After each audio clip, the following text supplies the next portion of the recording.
Hello everyone, this is Velderon, and yes, you're seeing right, I'm playing the Permadeath save. I'm going to stick with that for a while, because I actually like to have some continuity. Oh dear. English. Do you speak it? I do, but yeah, I like to have a continuous storyline which I can actually follow, and shifting every alternate day actually made it very tedious, because I was actually sitting playing the same but in different environments, and it started ending up in a situation where I couldn't remember what was what. So trying to avoid that, and I'm actually quite intrigued how far I can go in this one, and if I can pull it off. I don't know yet. I have been close where it could go wrong. However, it didn't, so that's at least the positive thing. So just go in, so I'm inside where I'm actually safe. I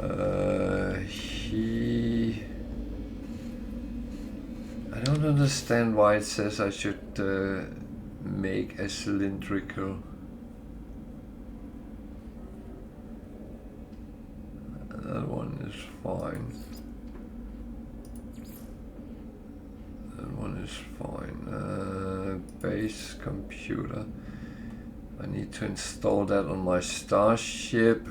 Why haven't I done that? I need to build that.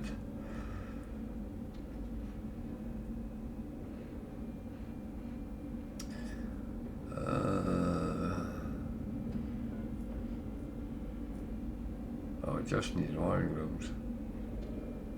Expanding the base, I need Pugnium. That means I need to take on some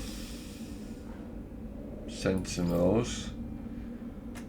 So there is no reason to actually buy those things. So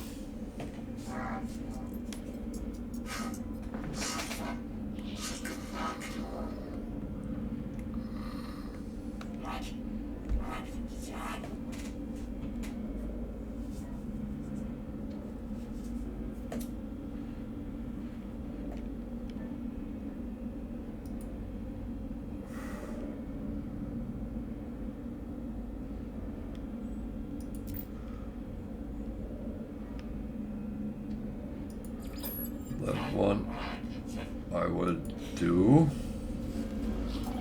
There's one not too far away, so I hope that's the one I have to go to. He's the one who wants the Pugnium. How is my... I will need some fueling if I want to go out around here. I don't have anything in that.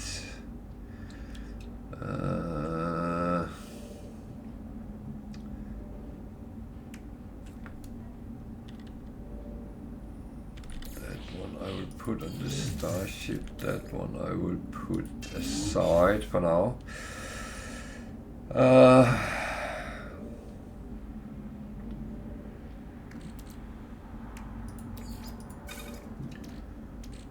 So the thing is, I just have to be careful with space. That one I will put in the storage for now. That one I will put down there. That one should really just put over in the refiner. I should have enough fuel to do that. And then I need some lights and some better, which means more batteries. That will come. I just need to check whether I have something in this one. I don't. I'm very bad of leaving things in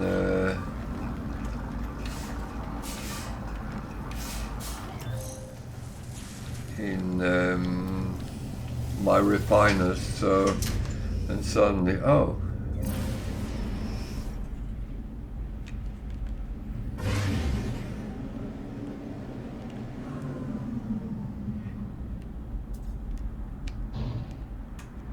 So approximately, I wonder if that is that one up there. It looks like it. There's not more. Oh, okay. I was going to say there's a lot of things floating around. We saw that another place here.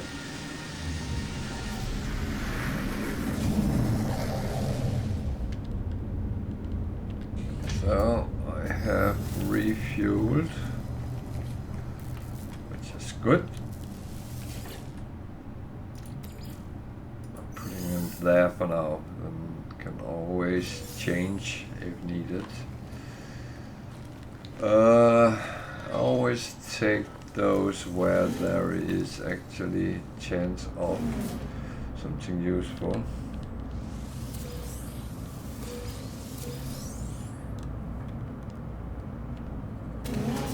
I know one of them always contains some nanites.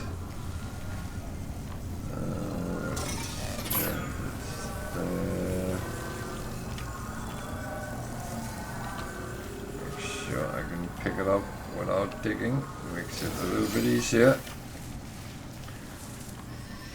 This shelter should have some nanites for me, which again is kind of a good thing.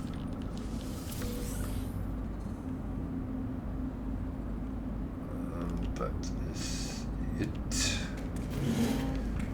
Let's check the observatory.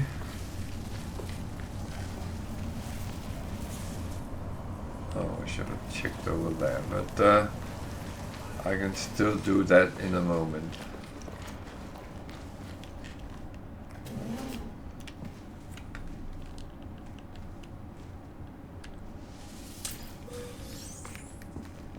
So we go in, sometimes there's a little bit of things in here. Not always. And if I had the Atlas Past version 2, I could have gone in and checked what's in these rooms, but I don't have that, so I can't do that. So let's see what this come up with.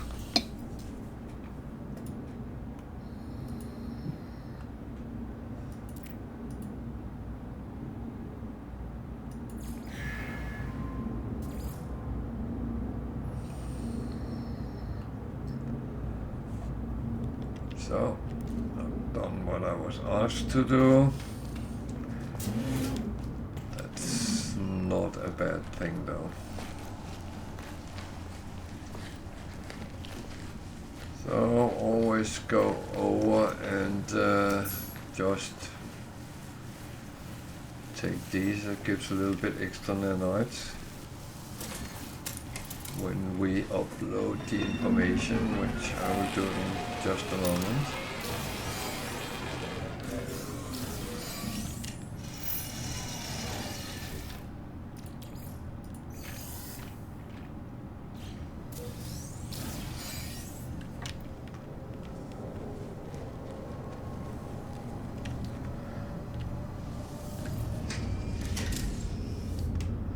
So when we look at discoveries, we can see there's a arrow, and when we upload that we get something. Every little helps, believe me. So back to the base and deal with the scientist, and then I think I will just go to the space station and get some wiring looms. I can afford them now, so that's not too bad. There's actually a good plan to do that.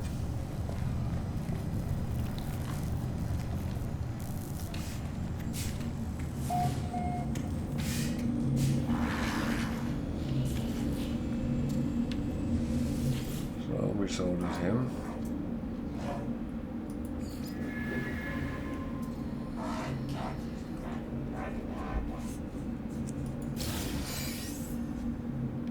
So that's the save beacon, so I didn't have to spend on that.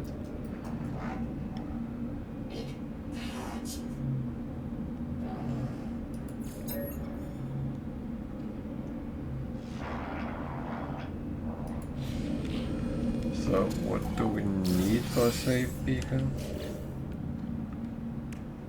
Metal plating and sodium nitrate. Sodium nitrate is one thing I really want to have plenty of, so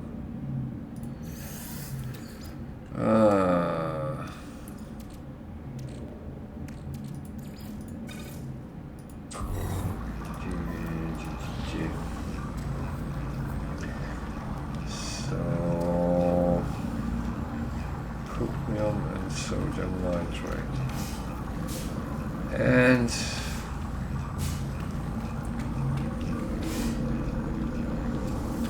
wiring looms. So if I do the wiring looms first,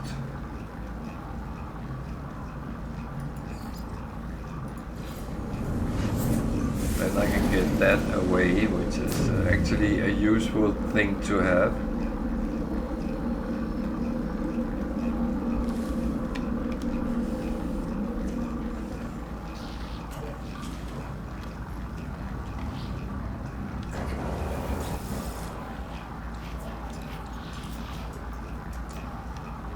There were 81,000 here. I know one of them was 50. So I'm going to find the cheapest ones. So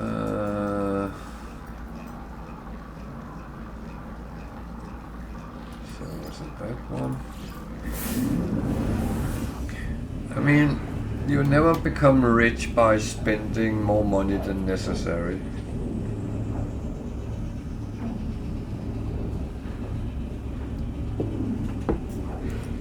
And I have never gone for making money and then actually wasted, well, that would be 90,000 roughly. So no, 65, that's not even the cheapest. One of them was 53 or 50 something. And I don't have that many in the list, so I've been there.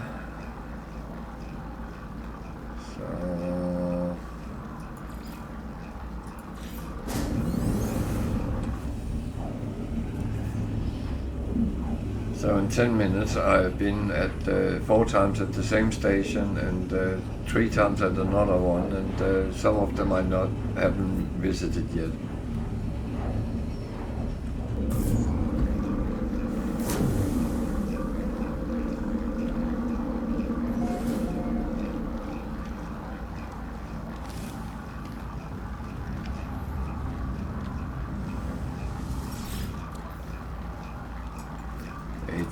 So it was not here.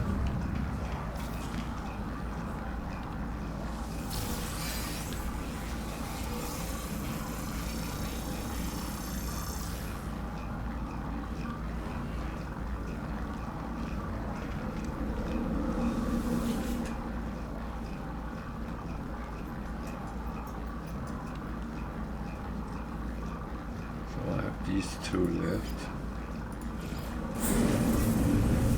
For some reason, I don't think it was the system where there was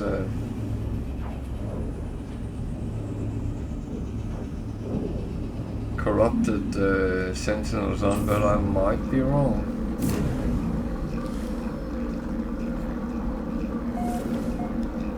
And believe me, when you have been to a lot of systems, they start to fade out.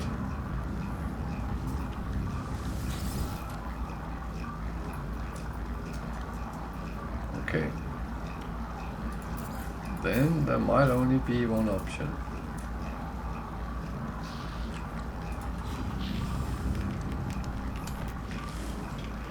Left. And why didn't I take that as the first one to eliminate that? That is a very good question, which I can't really answer.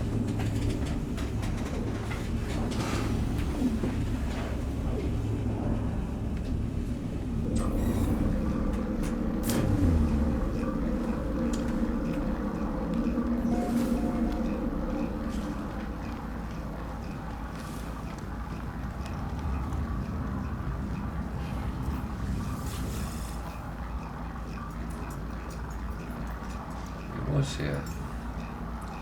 No, I'm not buying 60, but I'm buying 5.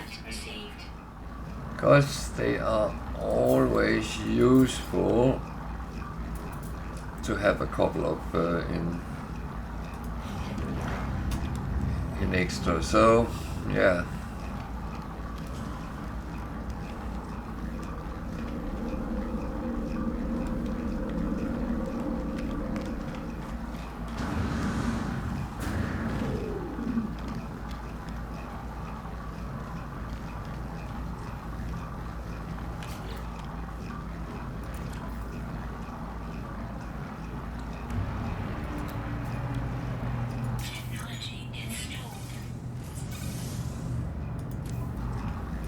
So,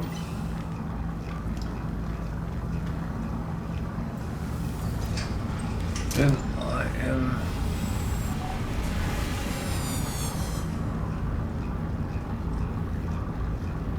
okay.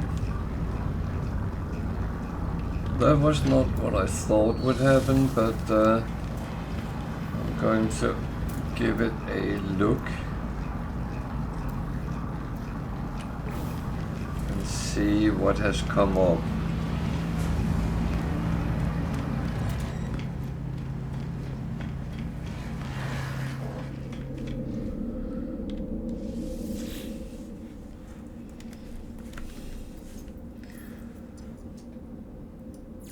The thing is, at the moment, building up the base is kind of what brings us a little bit further, because that is part of the main quest line or mission line.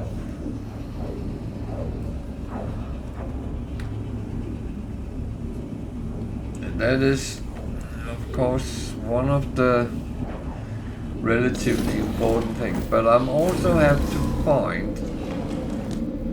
Now my ship is out in the building again.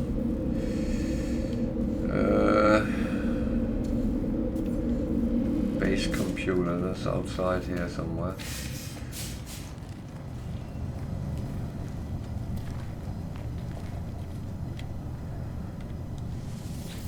So I need to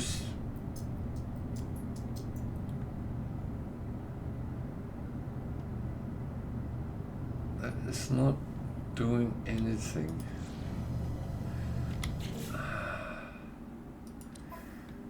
And instead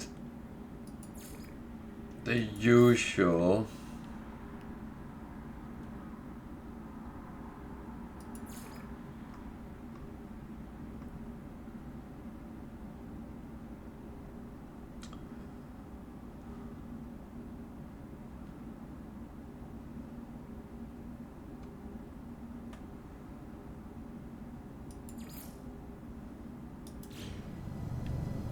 so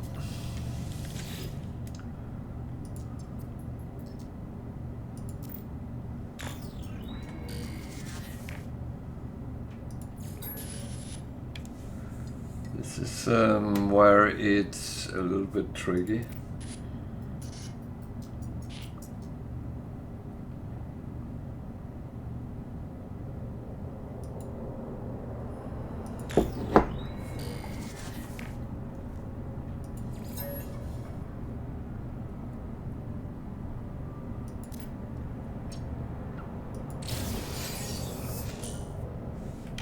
Okay.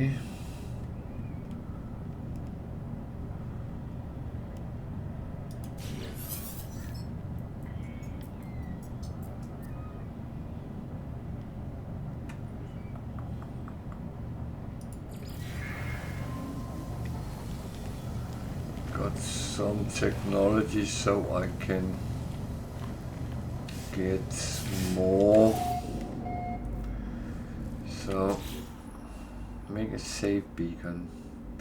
Metal plating I can make, but sodium nitrate is a little bit tricky. I don't have a lot of sodium and I'm not overly keen of wasting that little I have, because I kind of need that if I get into battle with the ship. So that is kind of tricky. So I have the metal plating already, so that is okay. I'm going to chop these over. And I'll chop them over so they are there as well.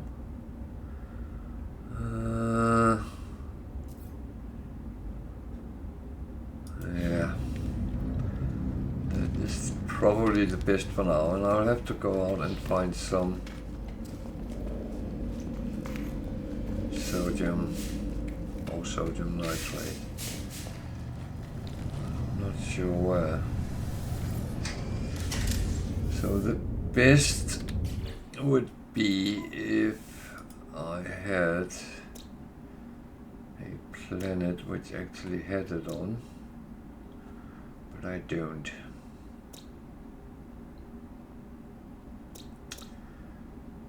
So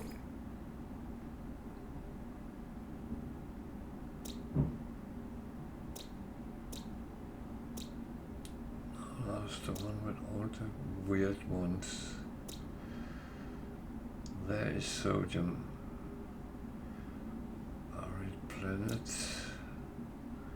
Sharded. And so Shigam Royest might actually be worth going for that.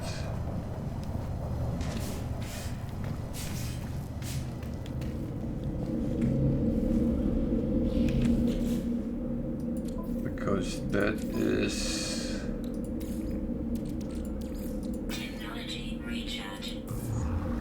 kind of better to get it in high numbers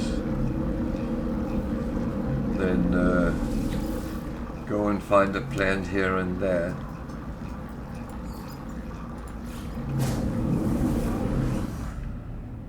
Hopefully I can survive the planet. I should be able to.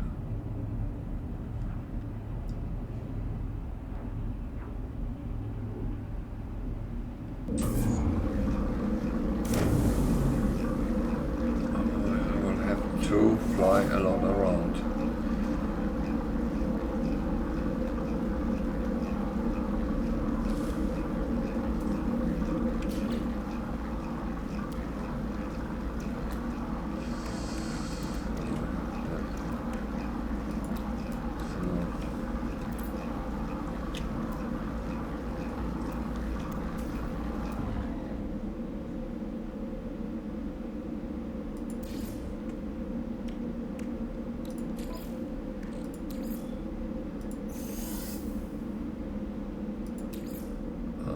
Just running these through so they are actually done with it.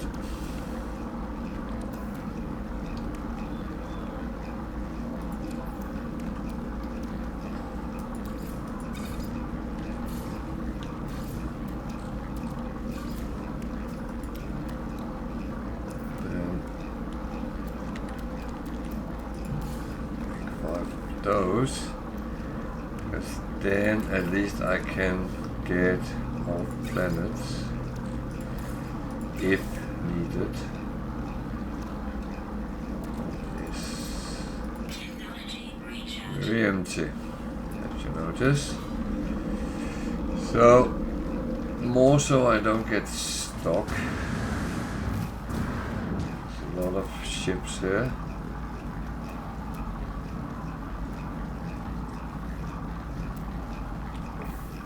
So if I want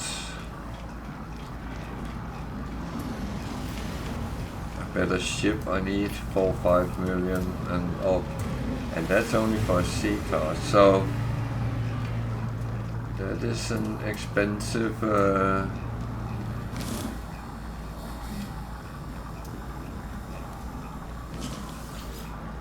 it's an expensive route to go down of, but I probably will have at some point to do that.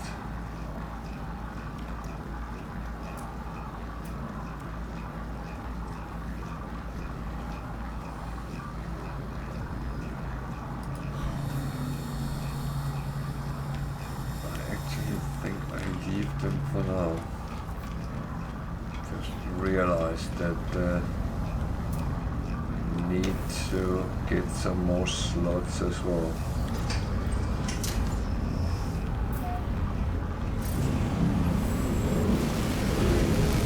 Which again is fine.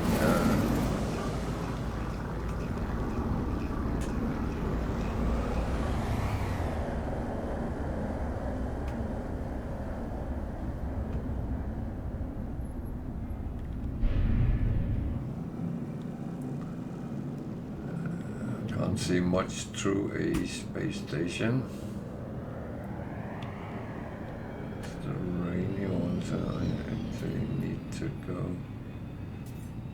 as far over to the other side I can. It was that one, wasn't it? No. Where's the Baron?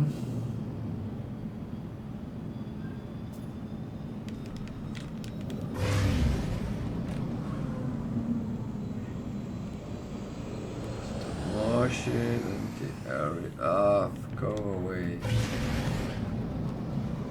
I go away. There's one of those to this side. Rainy.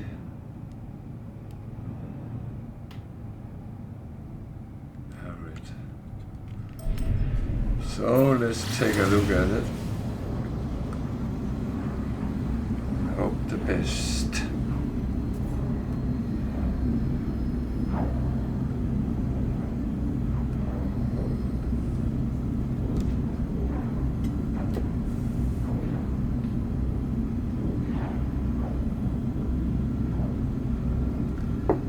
At this point is a lot of gathering the proper materials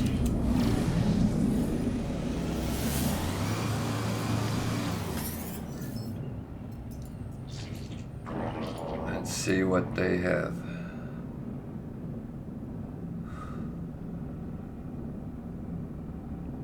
Yeah, I think.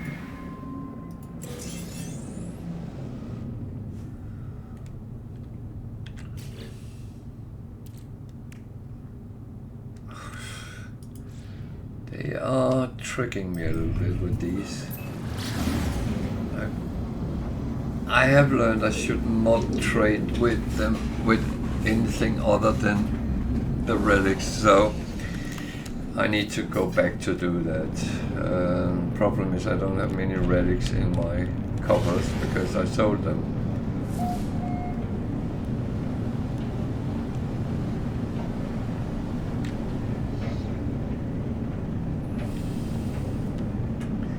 So yellow is either sodium or copper, which is both things I can use. So let's go and check. It's poisonous, this planet, isn't it? No, it's just hot. Just. Technology recharge. Technology recharge. Oh, just try to minimize my.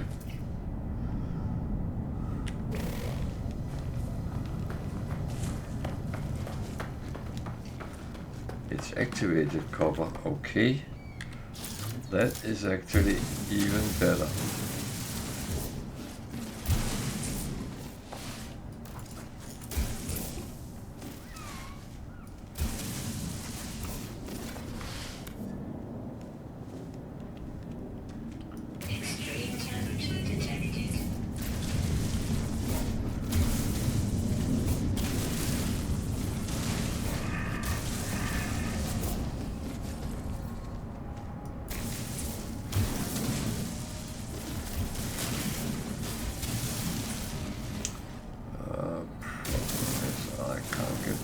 enough to do this?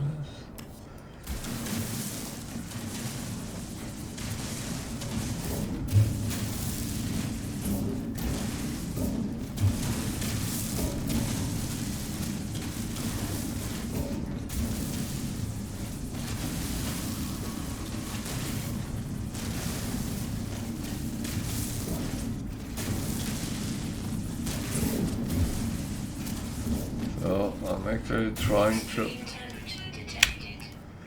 protect myself, but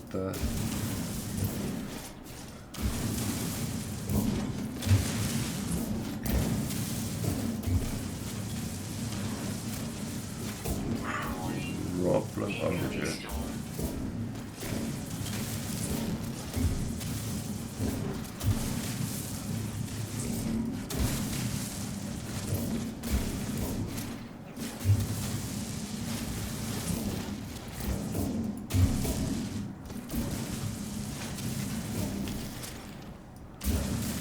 So, me trying to be smart here.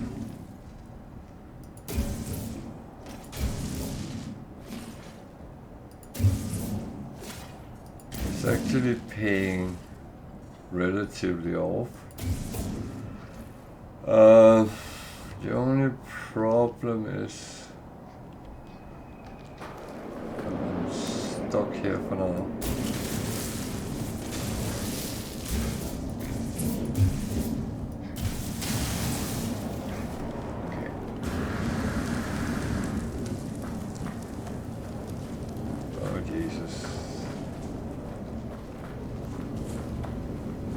This is not good, but stone crystals.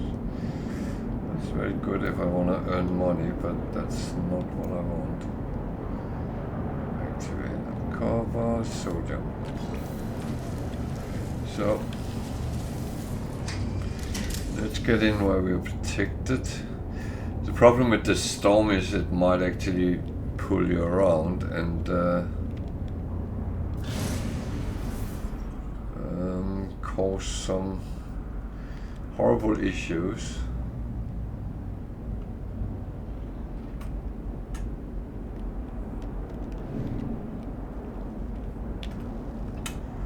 Yeah.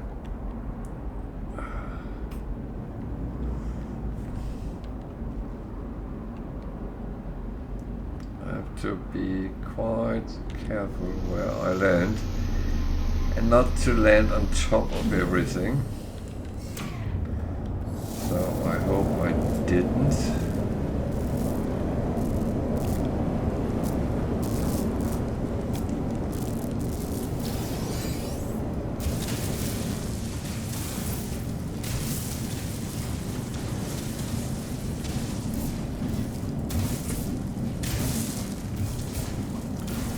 Why is this not working properly? There we go.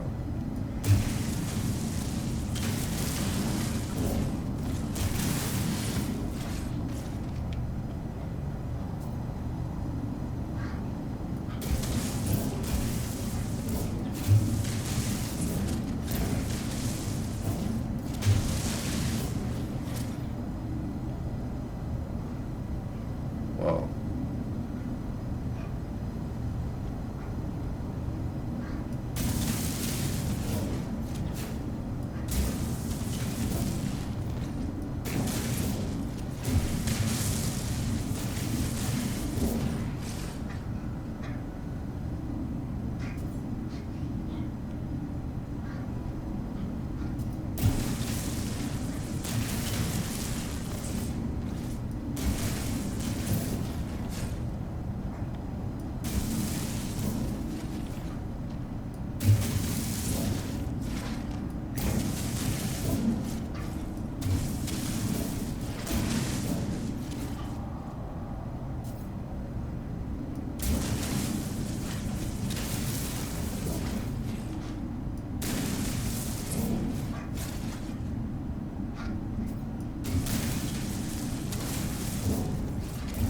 So either I have miscalculated.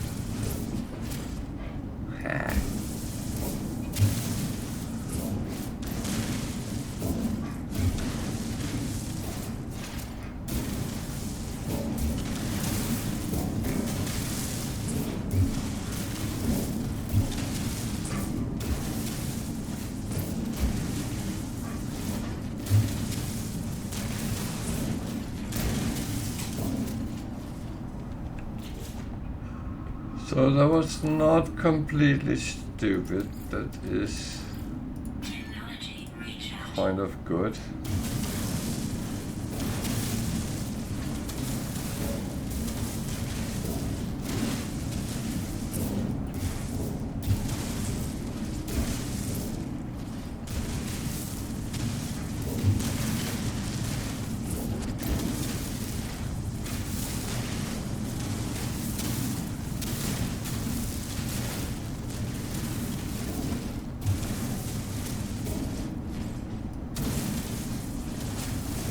So the best is if I can Weather update.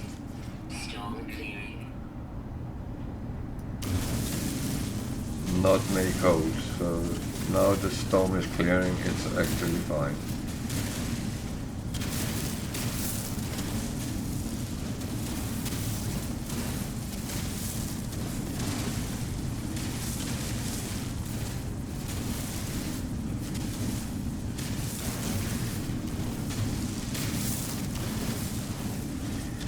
So I kind of just took the resource from underneath to protect myself against the storm. And yeah.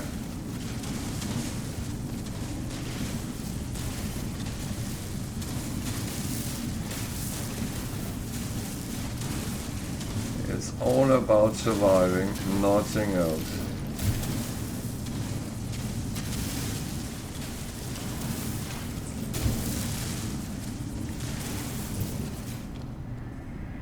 Extreme night temperature detected.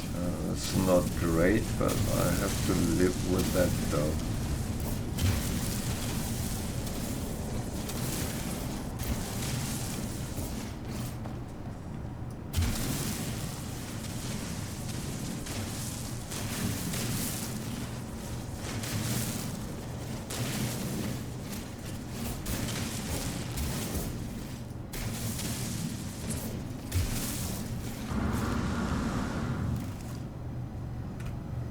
So I would like to go over there.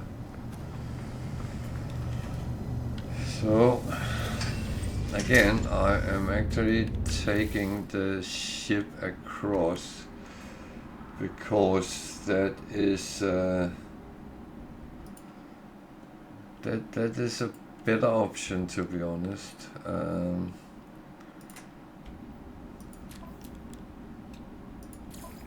So that one will have to wait a little bit, because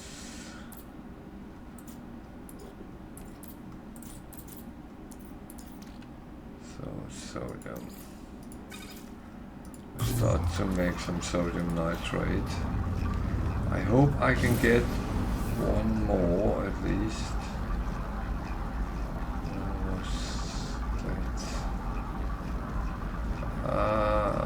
Don't go so fast.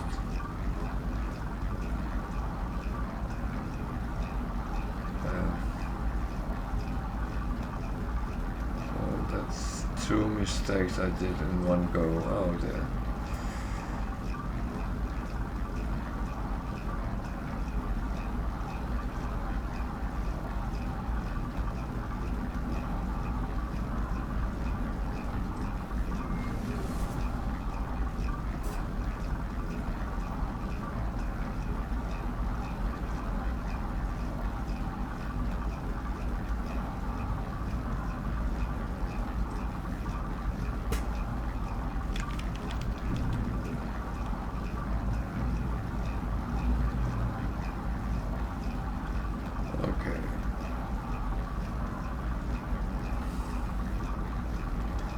I made a mistake, and that is fine. That I will have to just put into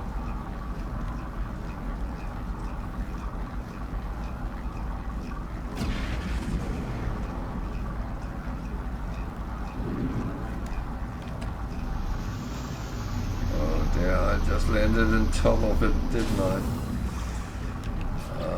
Let's see. How far are we here? Okay, it's almost through the whole thing.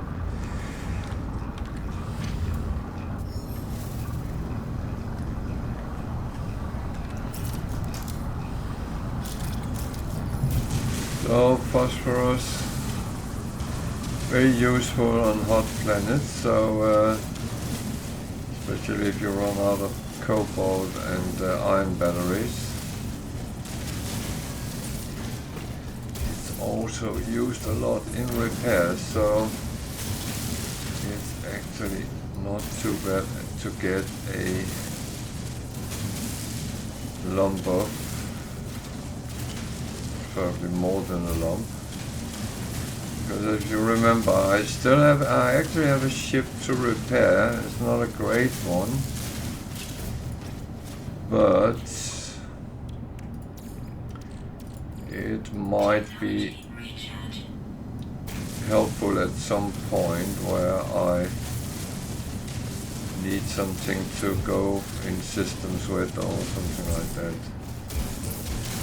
It is a shuttle, so small up and downs is very good.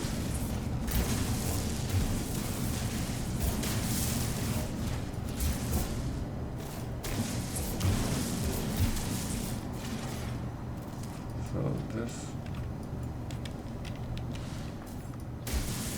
was not what I was actually looking for, but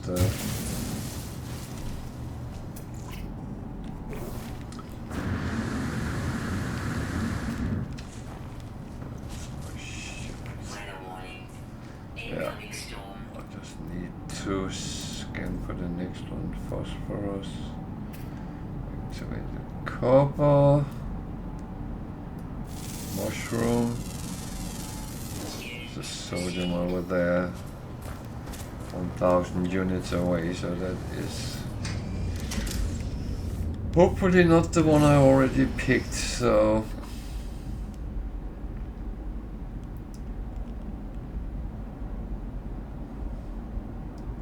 otherwise it's just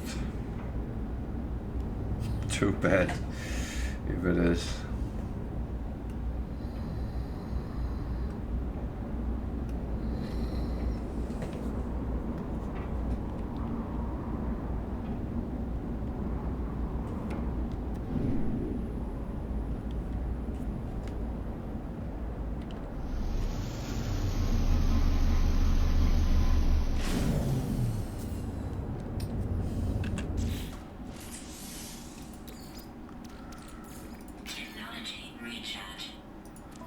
That one is very annoying.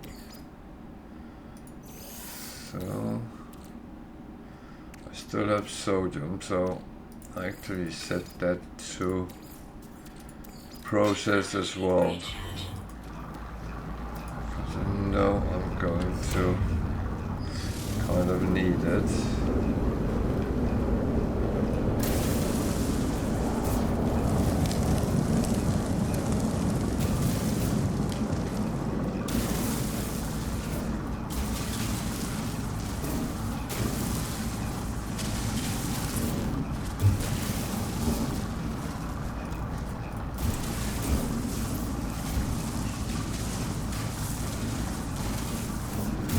Not only afraid of the sentinels when I'm doing things like this.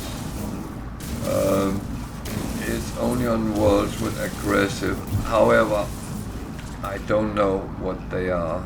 It says they're sparse here. What exactly does that mean? I don't know. Did I get it all?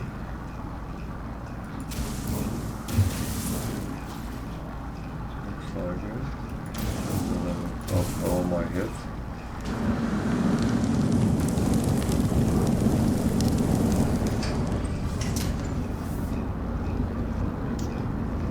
So the problem was I didn't get to scan.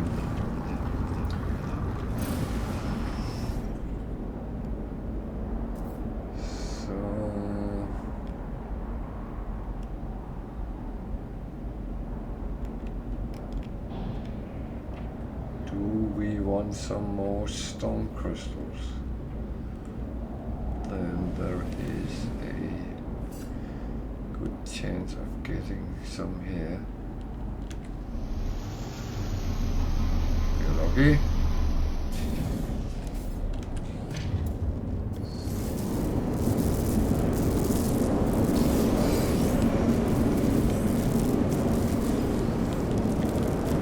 on, move. And ship.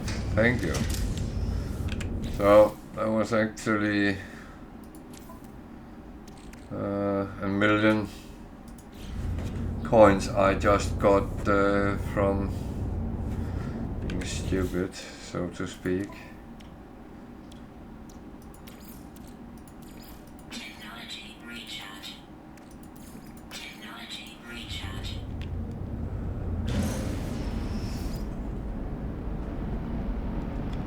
And yeah, I could. Oh shit. Something is.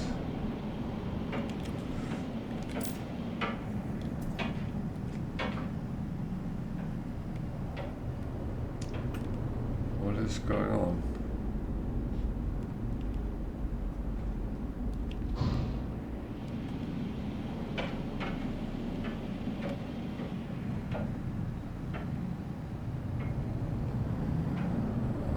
Not sure. I think that was a pirate ship or something like it, but seems Extreme temperature to have detected. disappeared. So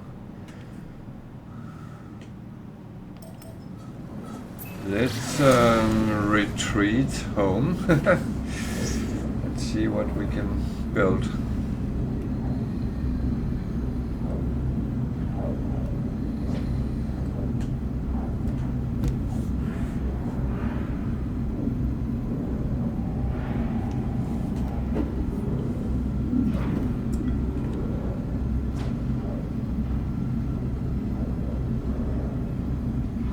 Warning.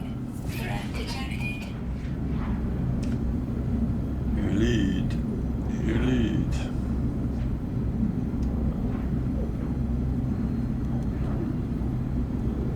Those are not overly dangerous on their own. They make good opponents if you want to fight them, but at this point, in this ship, I don't think so.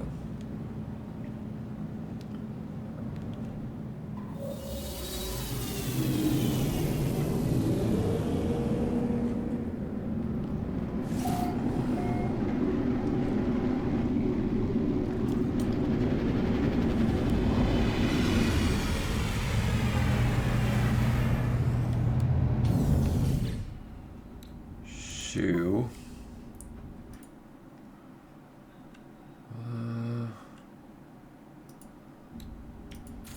just need to take this out. What's the other things I need? Yeah, there's always something. But I find it's better to do it as you run around than have to do it at the end of the session and sit and wait for that when you want to go to bed, for instance.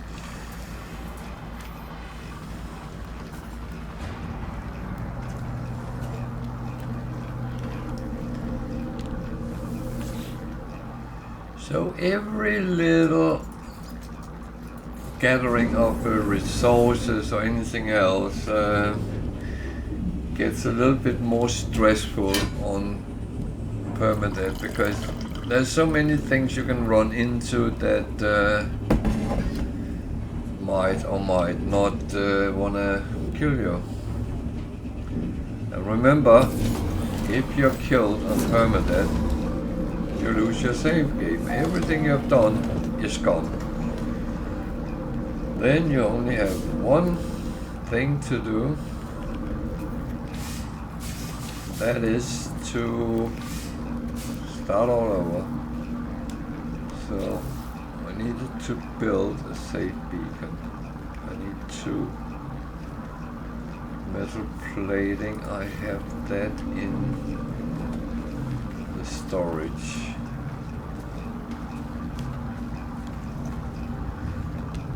That is actually good. I save everything. So that is the first thing we need to do. So I'm going to put, I think I'm going to put it here. don't know if he needs it, but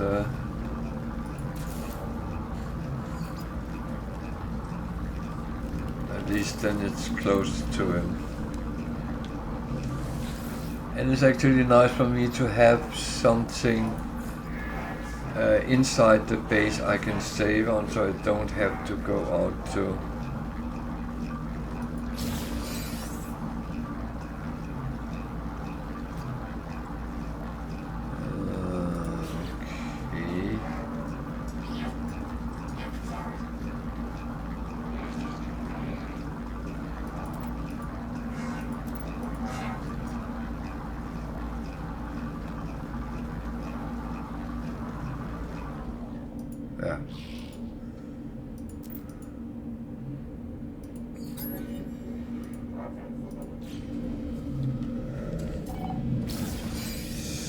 So that was the first thing.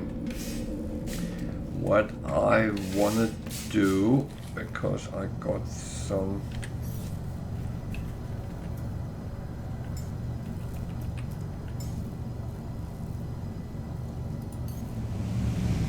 activated Radiation protection falling.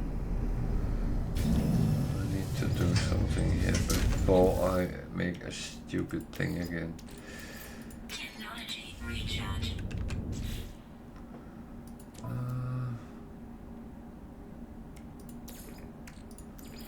Need to build more. That's the thing, all the time on this, you have to make yourself protected one way or another. So which one is it needing activated? Is that one? Component repaired. Technology repaired. Component repaired. Technology repaired. So to be honest, I'm going to do this as I go and I can. Platinum is one which is going to be in Pugnium. Actually, I wonder.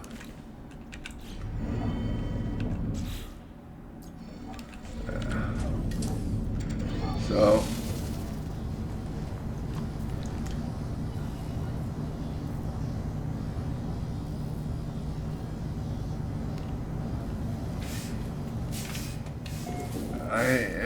I'm considering if I should try to attack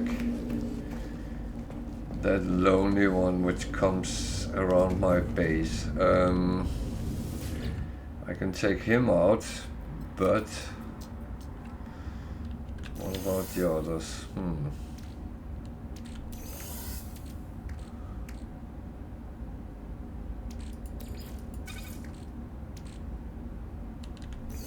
Oh, that should not go there. What about the others? That is always a good question. I can deal with one. Can I deal with more? Alternative. I have an ability to quickly build a hole. Where is he?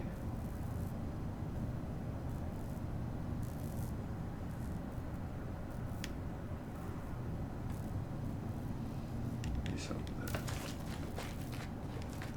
Actually quite a good place.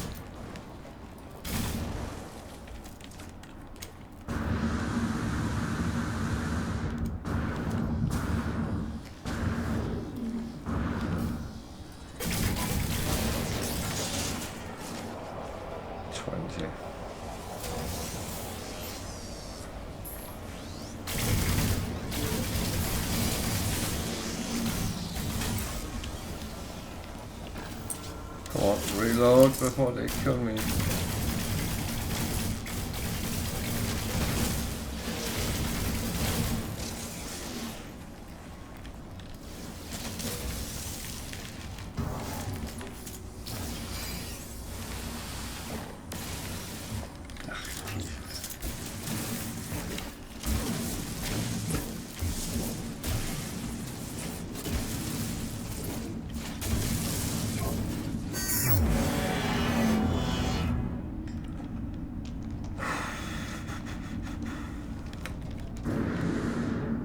So even on Permadeath you can do stupid things. I don't know if it was stupid or I might sometimes be a little bit overcautious and yeah.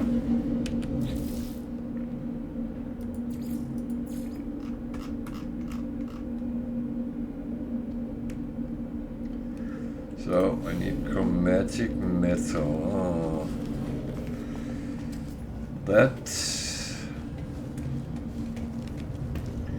So the thing is, I empty a lot of things out as we go. So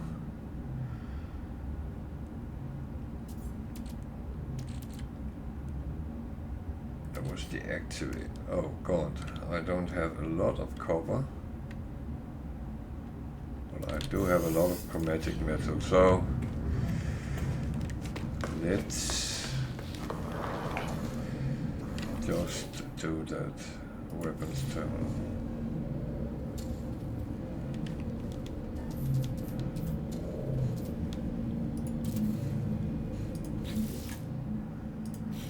So for that I need a Viking. I don't know if you already told me that.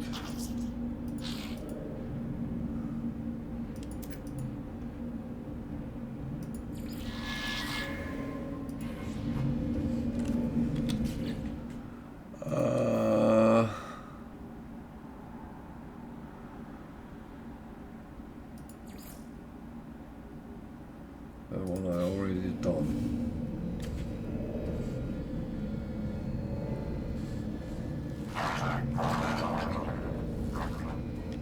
Oh dear, it wants me to do more.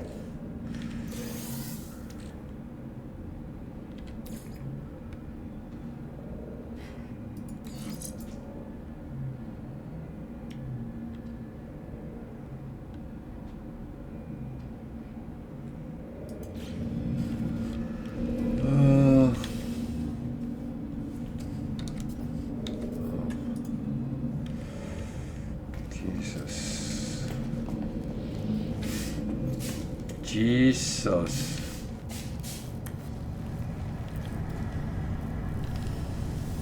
Shield down.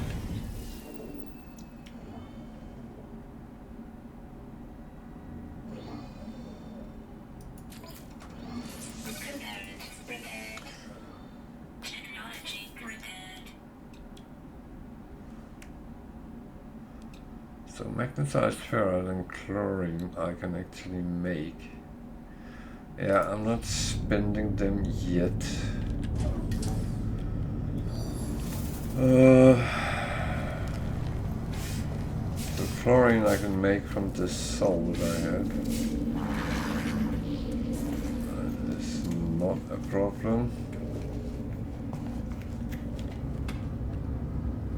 So I have to run a lot of crisscross here, but that one I just chuck in there for now. That goes back again.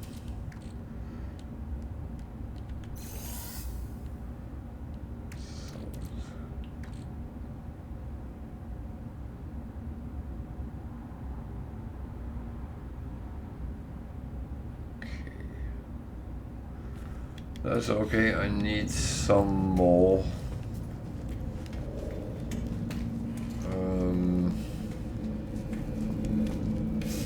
Need some more.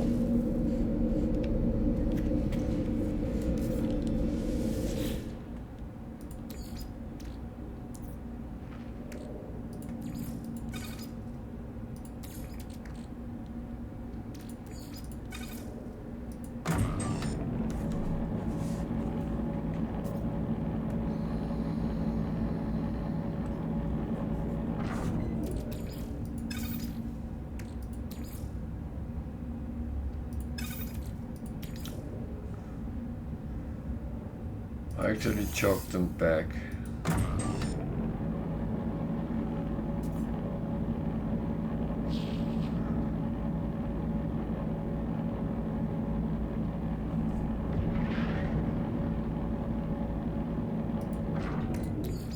I actually chucked them back because I will need to go and get some more resources anyway.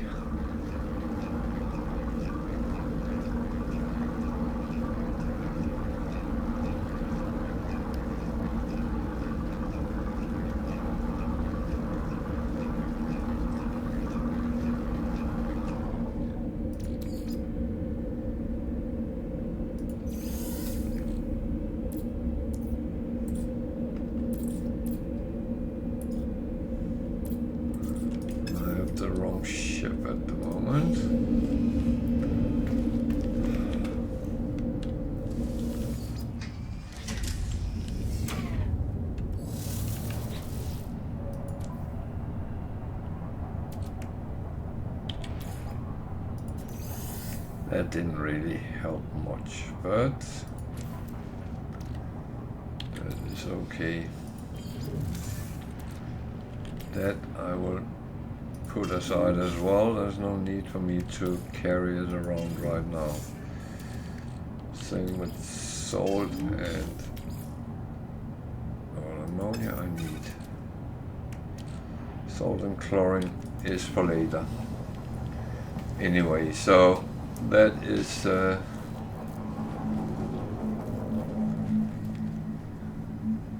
Radiation protection falling. yeah. I need some more cobalt. Oh, Jesus. I am constantly needing something.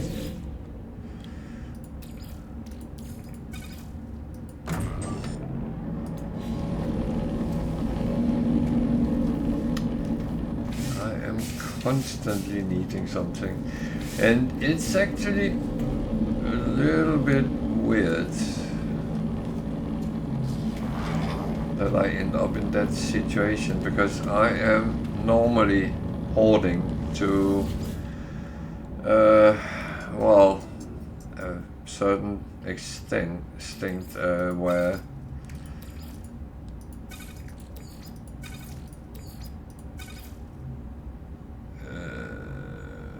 I got a little bit of cobalt, not much though.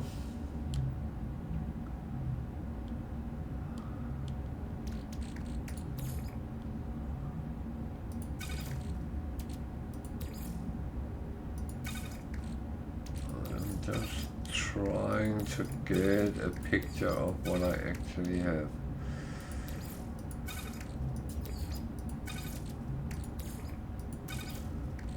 Loads of metal. That is no surprise. That always comes very, very, very quickly. So.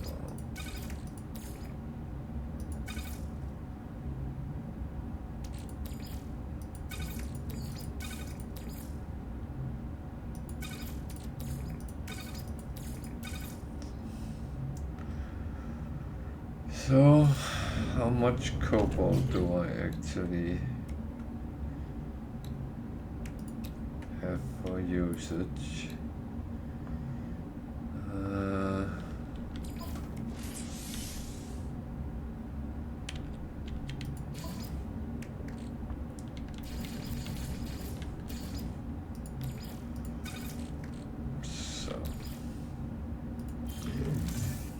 Will do for now, but use them a little bit faster than I normally would, so that is do I need anything in here?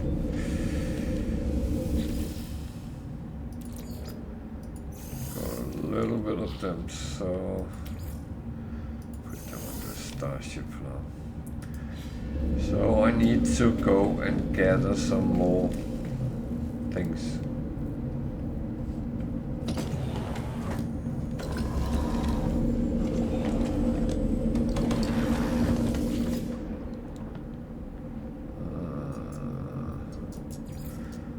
We go back here to this system because that had a lot of potential planets.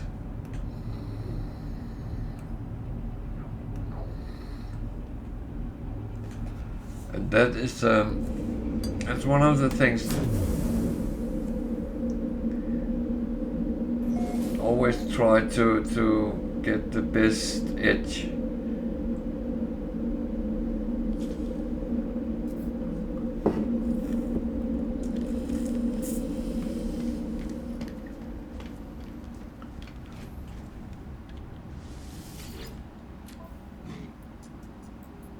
Kill 7 sentinels, that is going to take a long time.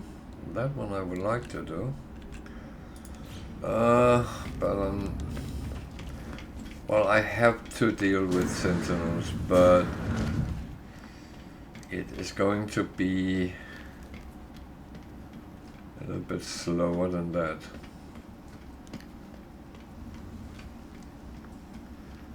And I'm not even close to get to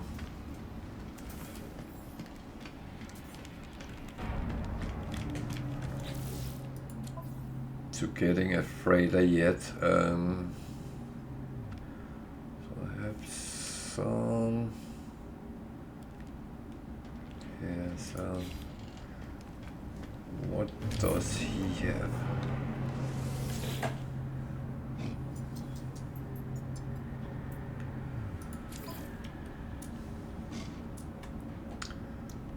That's not one I use. So ship doesn't have a lot of slots, so rather not take something there.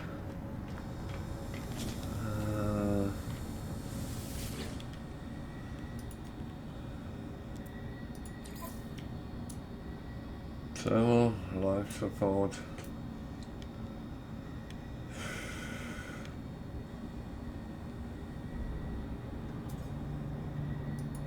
Received.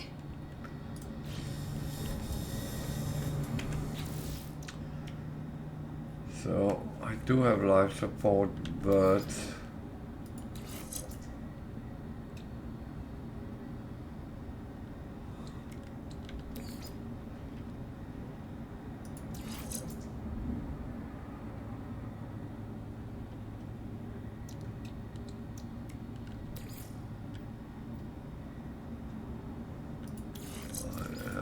getting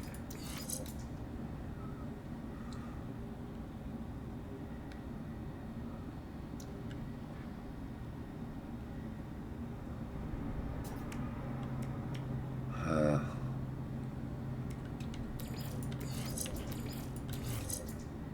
think that is doing it a little bit better that way, so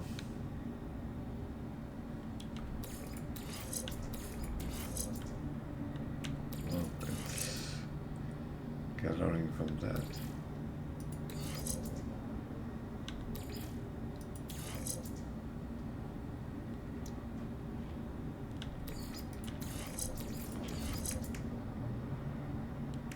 Oh, let's by all means get some more health. That I need to check the selling before I leave. What I have done.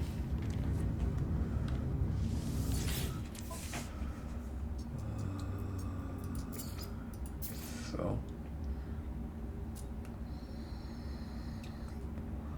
going to sell them for $1 million.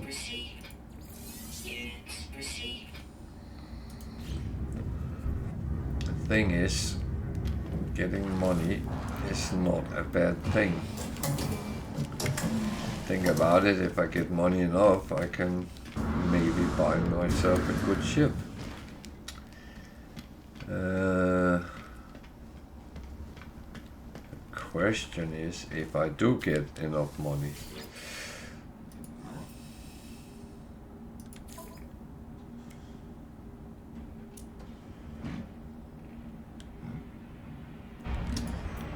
So these sellers sometimes have a little bit alternative merchandise, so it might be good to trade with them, especially if you need something special. Not that they have anything I would need right now, but I know they sometimes have things like pugnium if you don't want to fight to get it.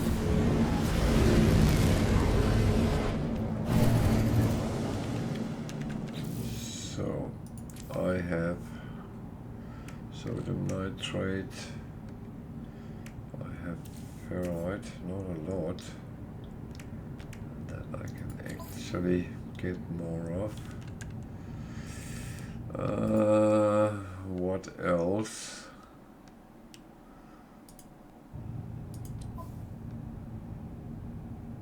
Carbon. I need carbon.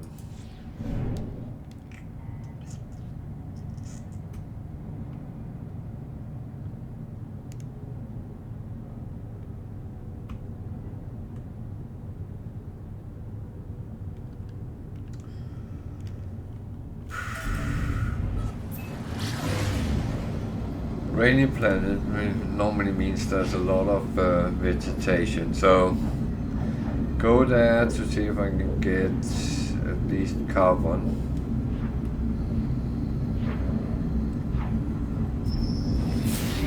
No, I'm not going to trade with you. I can't afford losing all my resources. And I'm definitely not paying a lot of money for junk.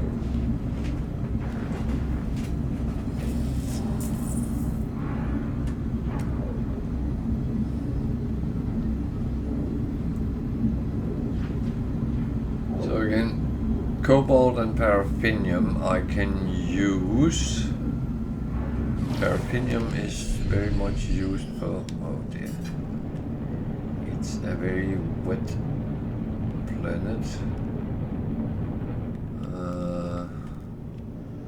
think I will try go for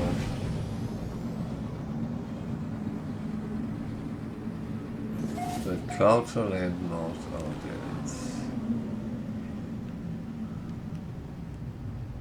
dear, it's a very wet planet. Oh dear.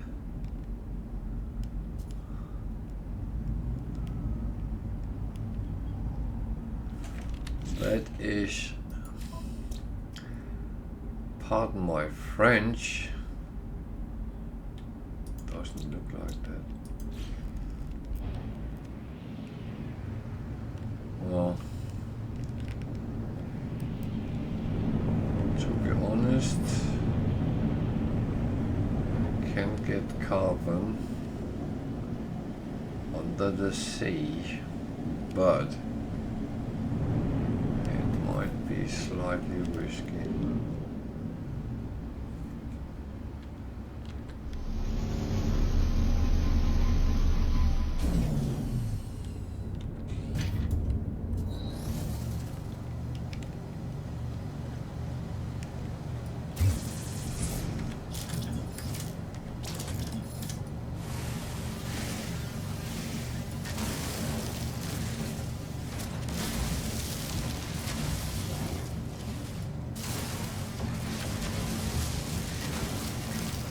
So that's at least dealing with the fueling problem with carbon for a little while.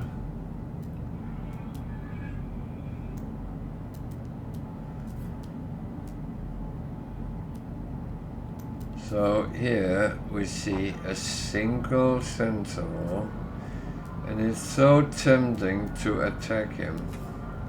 However, there is really no escape route.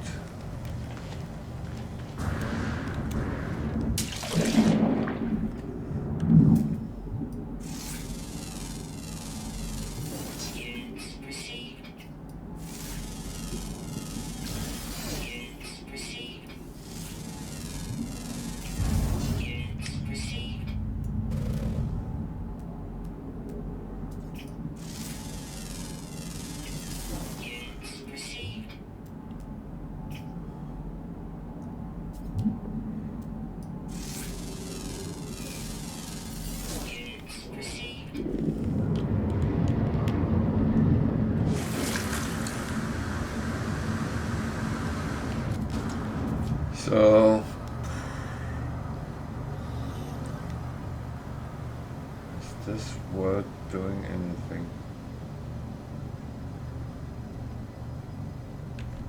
Oh, I have enough carbon for that. So no need to start that. I did not see anything down there that screamed carbon.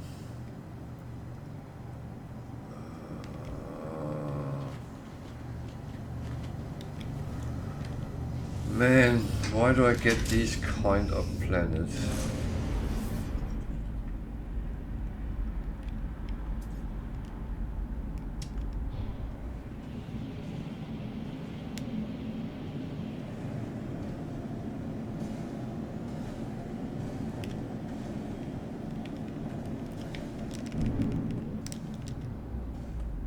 Some sort of vegetation. Is it something we can harvest? That's a very good question.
So,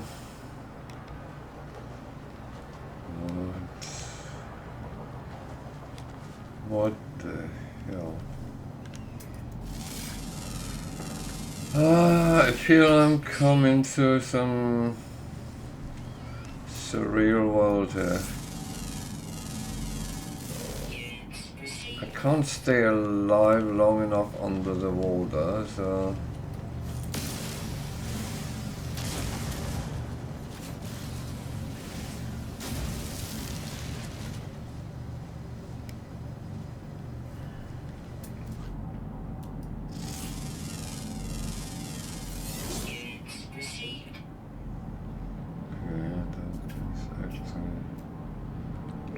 necessarily a bad thing.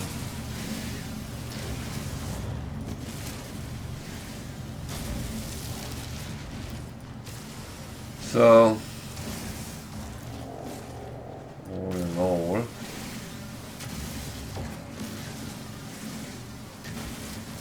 maybe not as bad as I made it out to be.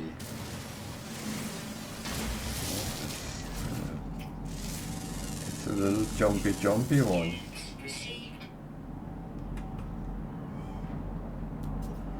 He's over there. Good. Actually try to get that one out in the water without going into the water. See if that is possible.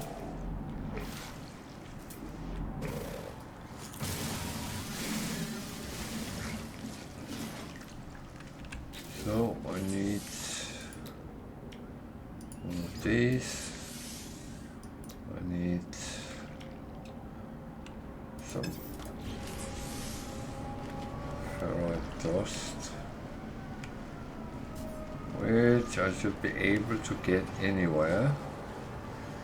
I don't think this planet got the memo of it. Yeah.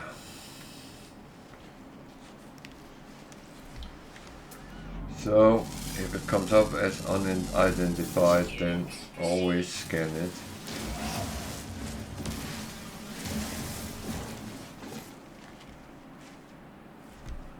Because it might... Ah!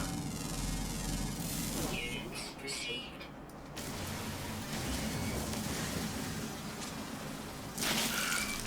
What the fuck?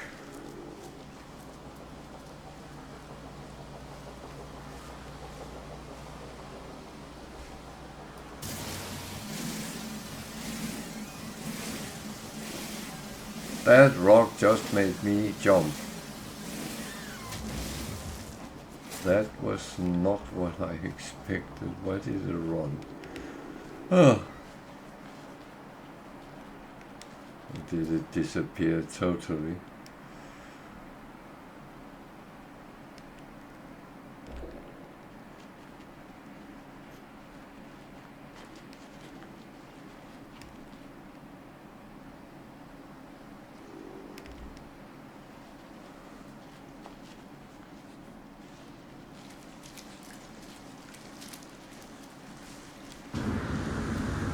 That is one of the things which sometimes you don't expect it, and then whoops. Actually trees over there. Oh well.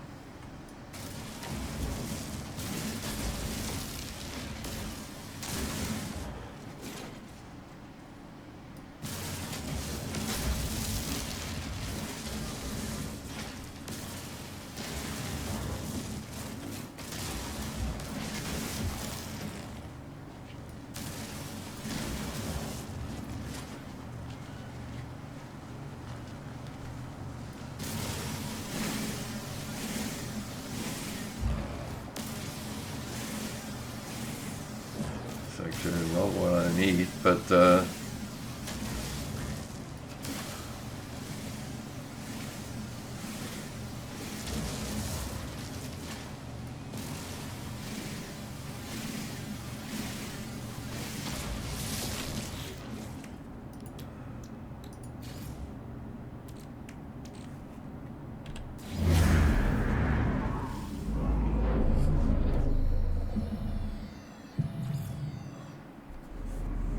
so chasing a couple of these is actually not a bad thing.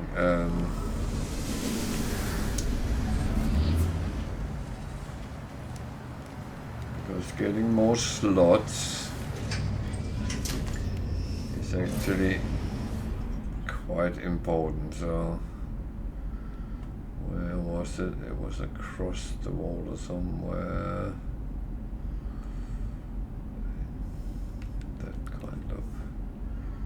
10 hours. Okay.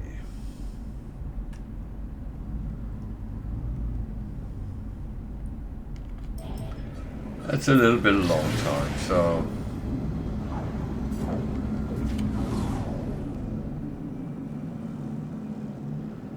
I take the elevator stance, I think. It is a little bit faster.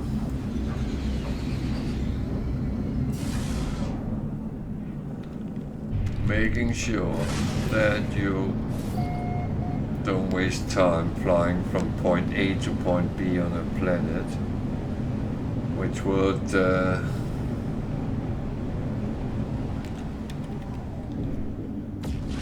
where you could do a lot of other things in that time. So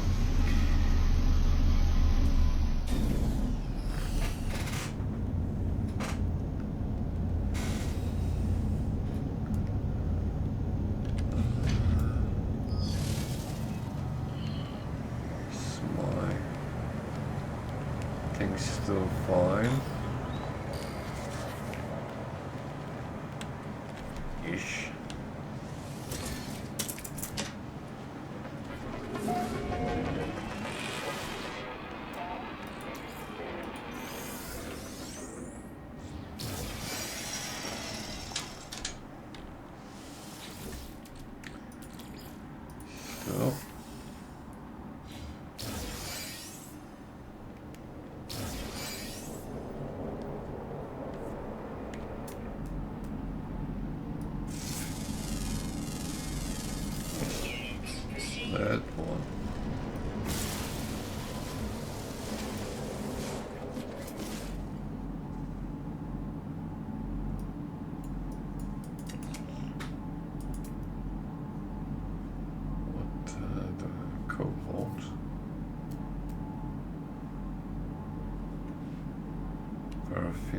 Okay. That is actually quite good. Then we can go and get them after we have done this. That is actually real good. So these drop pods, they actually give you a free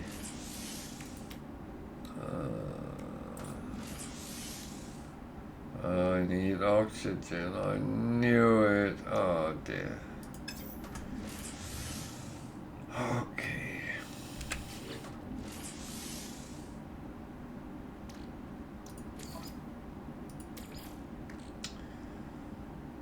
I have a little bit, but not enough. So.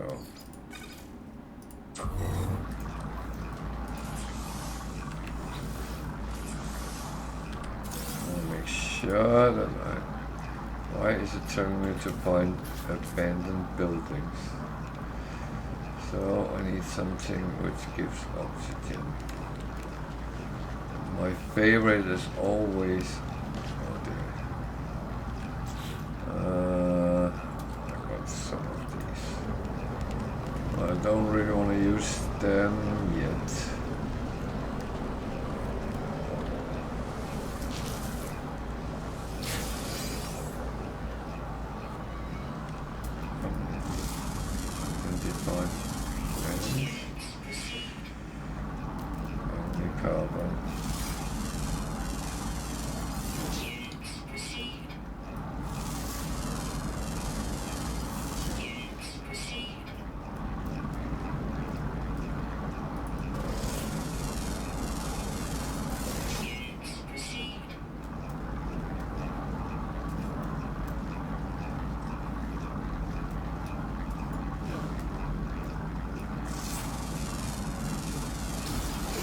So let's do the suicide thing.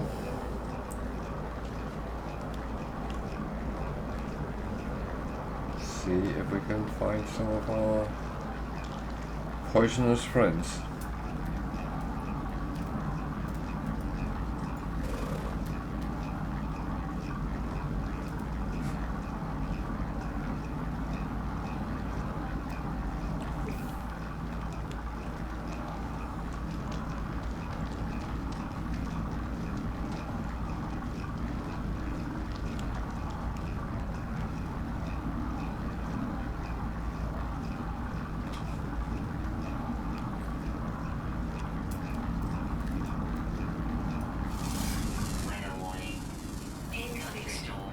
Why is it that when you need things like that, you don't find them? Is this such game again?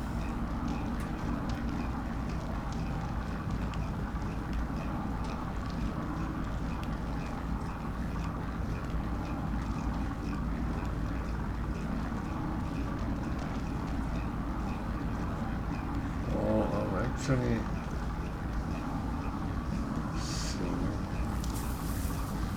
should check these because sometimes. Oh.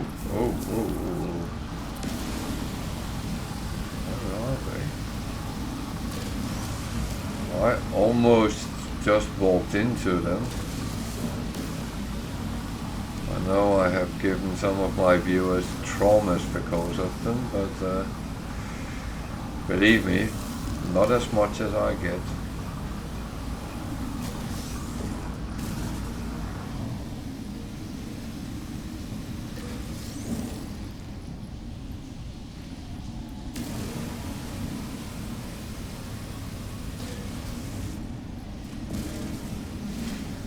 Well, that's silver. One more.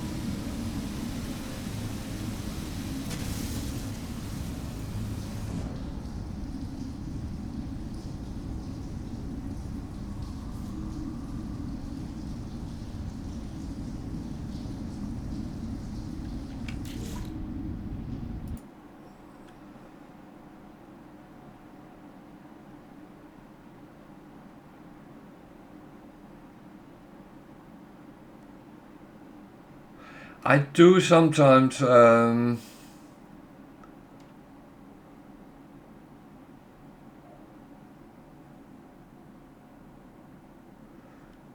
do that sometimes, but sometimes I forget it because I'm sitting kind of trying to plan what I need to look for. But you're absolutely right. But I have a problem with this ship because I feel it, when I try to reverse, it doesn't really slow down. So sometimes I come very hard down. I've gotten so used to fly in the Sentinel interceptors, and they are much nicer to fly in. But you're absolutely right.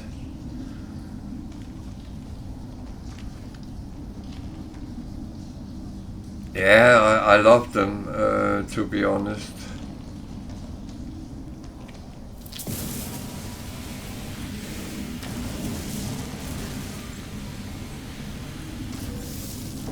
And I will get myself one here as well, but I need to gear up so I don't die when I'm trying to get them.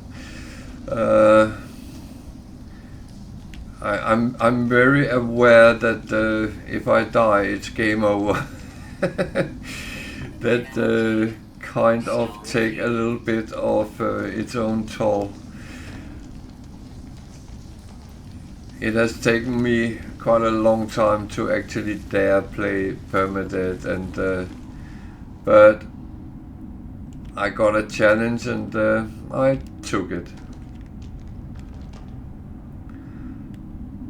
Yeah, I'm amazed. One of the guys who got me into it, he has been through all galaxies on Permadeath, so, and have many hundred hours, and I was struggling just on survival, so I thought, this is a little bit early, but he kept saying, if you survive the first half hour, then you should be fine.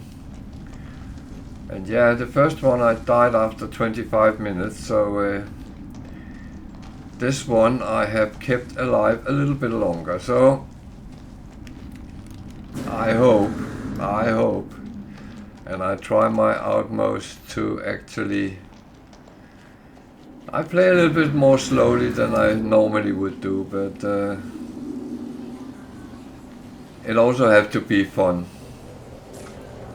I don't find, it's the worst thing if I'm sitting playing something where I don't find it fun, then it's not worth it for me. I've gotten too old to play games that is actually not fun.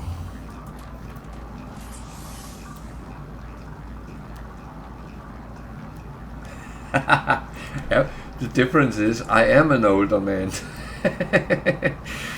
Now I fully understand where you're coming from, because that is absolutely, you have to consider what you're doing, because you don't just rush out and start shooting sentinels or anything in that direction. Then you know you are a goner.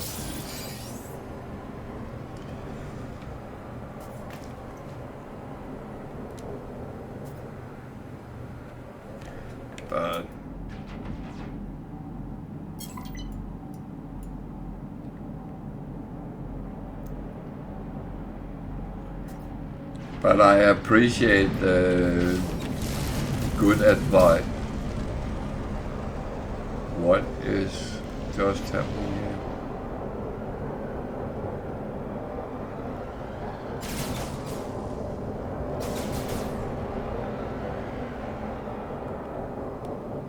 Who is fighting with who and where?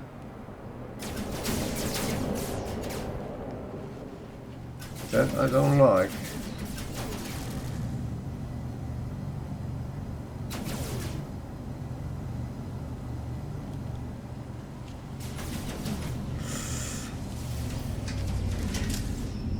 Yeah.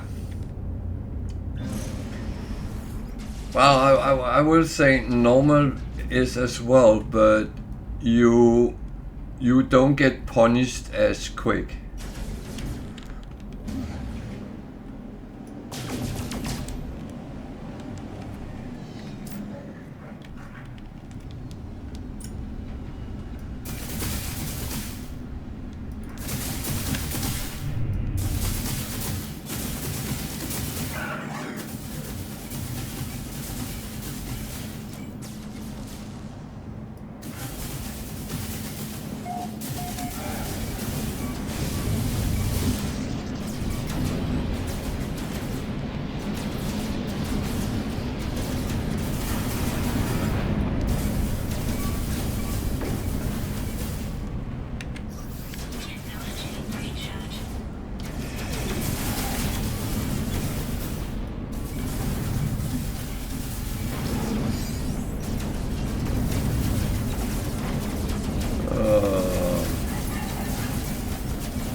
Boom. Hostile ships defeated.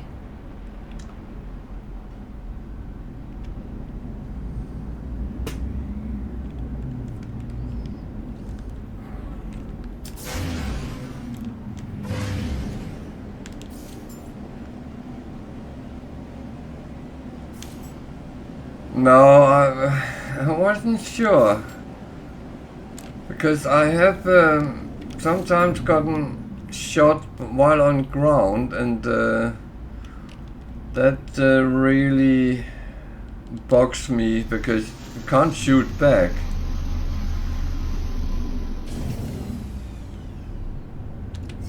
But I think I might have become a little bit paranoid as well, so...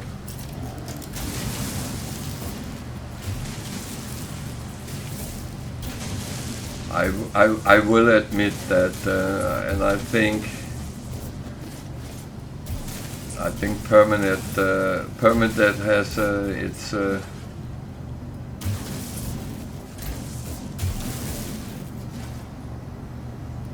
its influence in that direction.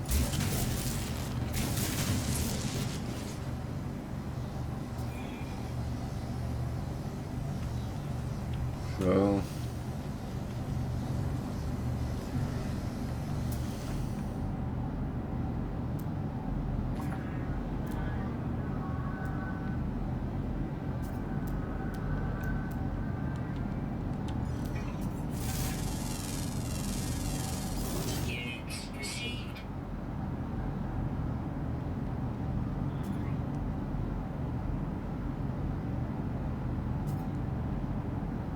Yeah, sometimes I do.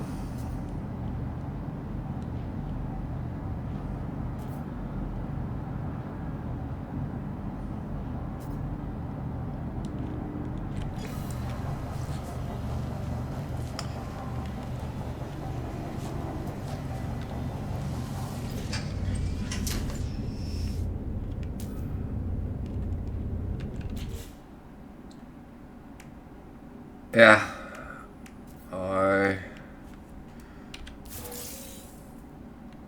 I know.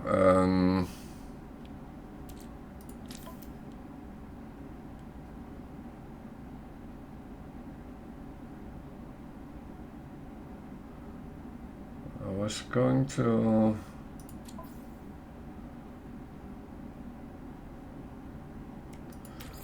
put some in that.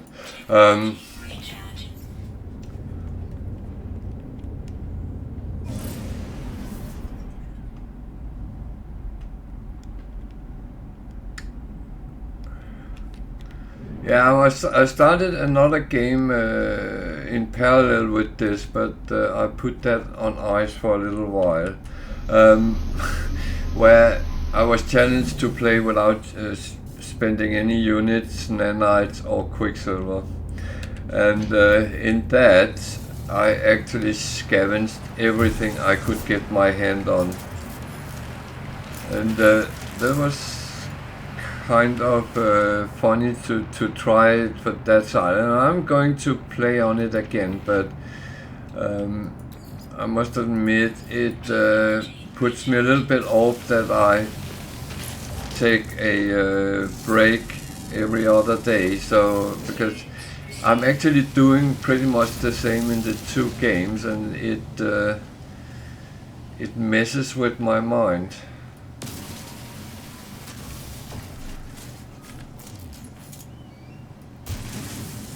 But as I couldn't buy anything, then I had to try to acquire in all manners I could.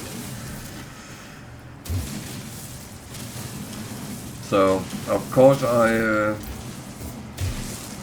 dug everything off.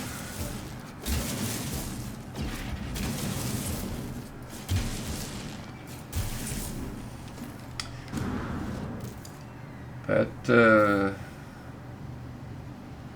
I actually need carbon as well.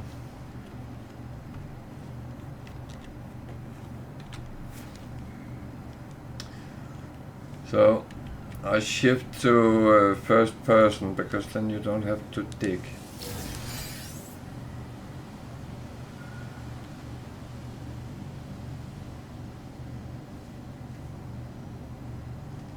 Yeah, that's very often my normal game is I hoard things, so I very often have a lot of things in stock, and then start selling out when I don't have any more space.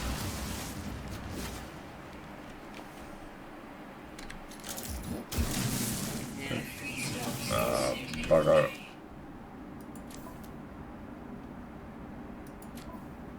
Oh, I can still fill over there. Good.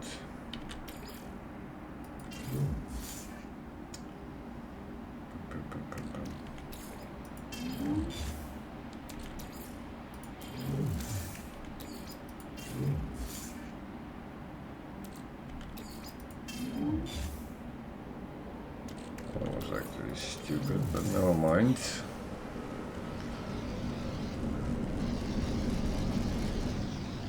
Yeah, that's the same on my main one. I played most of the time on stream as well. The only thing I don't have S-Class is my freighter, because I actually didn't really see that as an asset other than having a base in the sky, but I was actually told off by one of my viewers that I should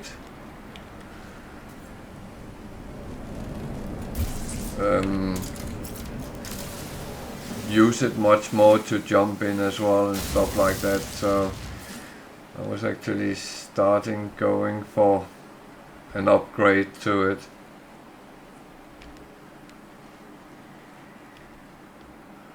But then all this happened. Well, I had a week of holiday, and then I came back, and Starfield has had released, and I've been playing that a little bit. I'm down to only playing that on Sundays now, but just to give it a fair try, and there's elements in it I find good, and there is some which is very annoying.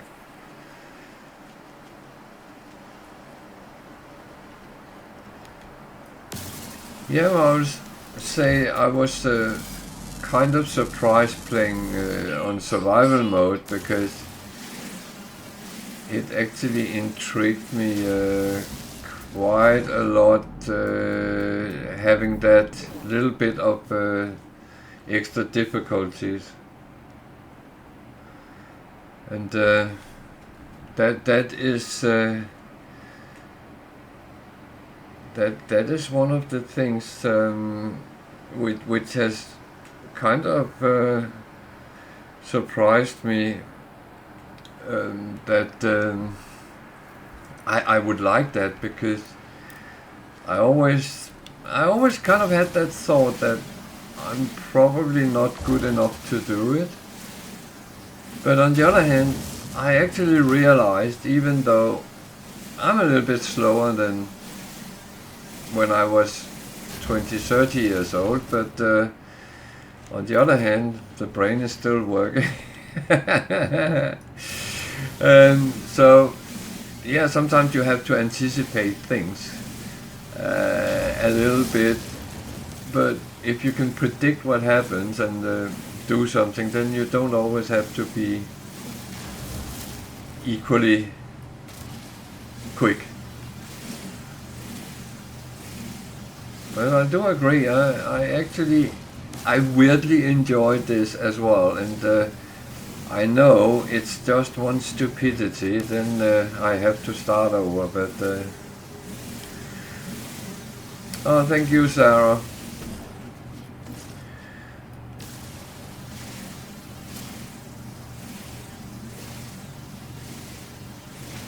Yeah, maybe I should introduce you. Sarah is my moderator if there is too many in chat and I can't follow it, but that is rare that happened, that many comes on at the same time.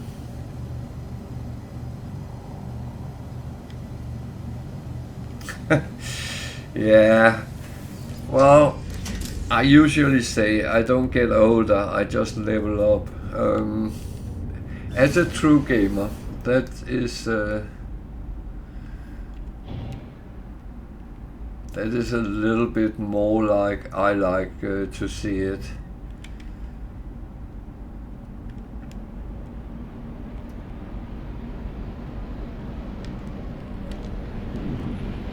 But thank you, appreciate it.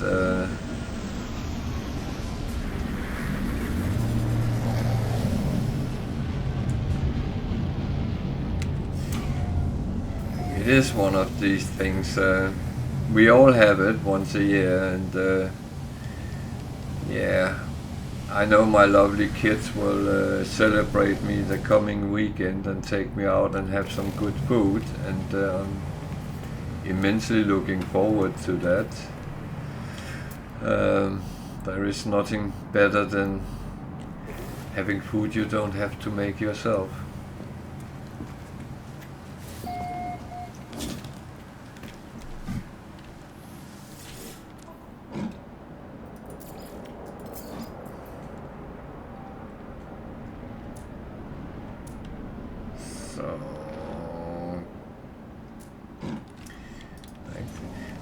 I'm suffering a little bit from lack of space, so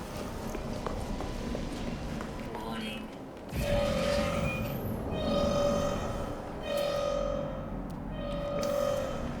okay.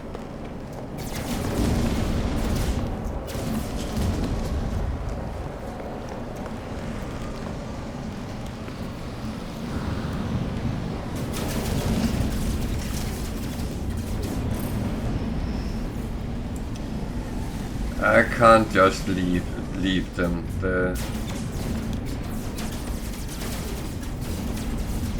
Where are they? There.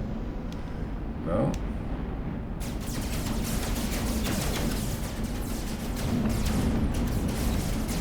This ship is so slow. I want a new ship.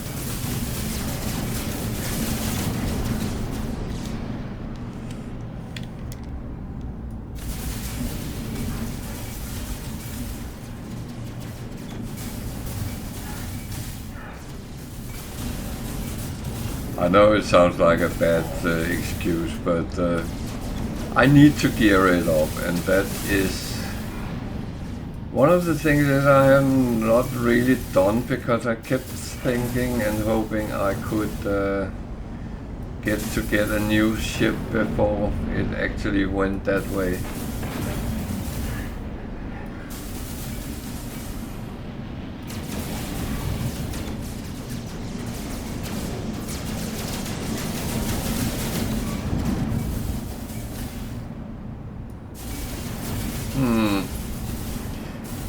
Yeah, it's Amazon now.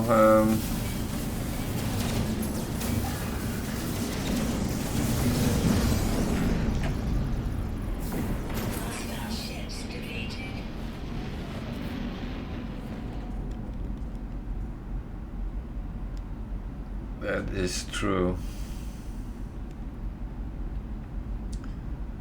It is true. It is one of those things. They give you something, and you feel that everything else is just a shadow of it.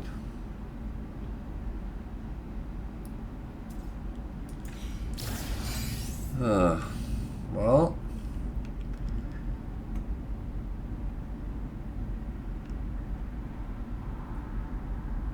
I actually lost a little bit what I'm doing. What was it? I came here for paraffinium to my repairs. Oh yeah. I also need some pugnium.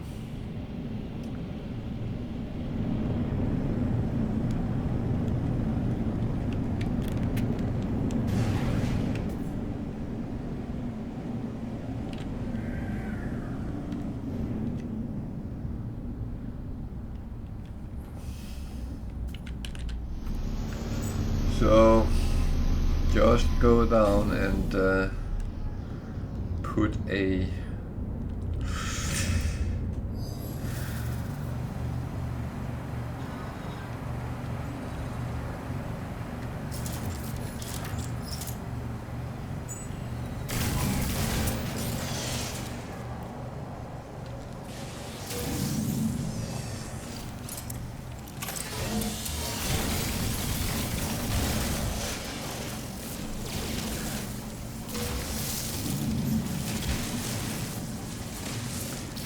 So I'm one of those who use what we on this channel has called mole mode a couple of times.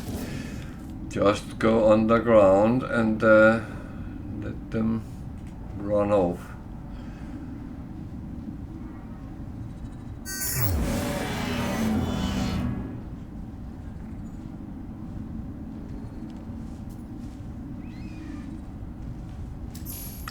Yeah.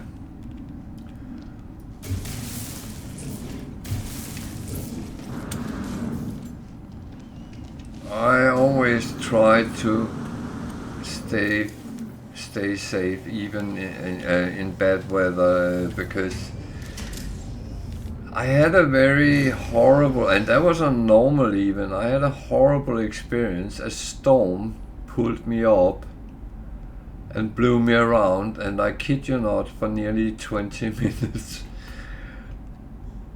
And I couldn't go anywhere. I just had to let it actually just let me blow me around, and it banged me down in the ground a couple of times and then took me off again.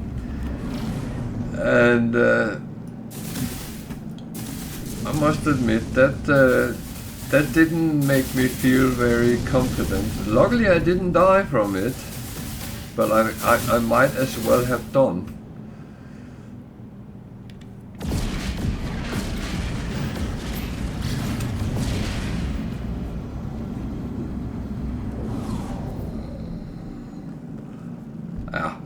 Yeah. That's absolutely. It's not a problem when you are well equipped, well geared, well buffed up. That's but it always, things like that always seem to happen when you are almost hanging on the edge of a ravine, and then they chuck weather and things at you as well.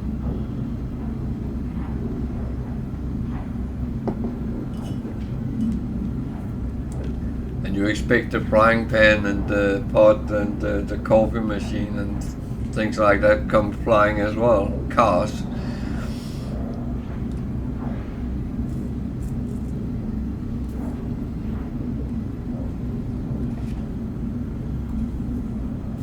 Well, I must admit, it normally makes me laugh when things like that happen, because you're sitting there thinking, okay, it can't go any worse than this. And The game says challenge accepted. So yeah, well.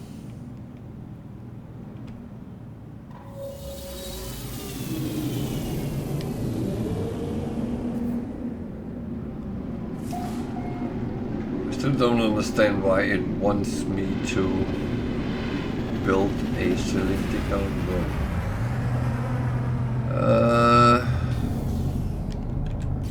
I still don't understand that. Okay. This looks a little bit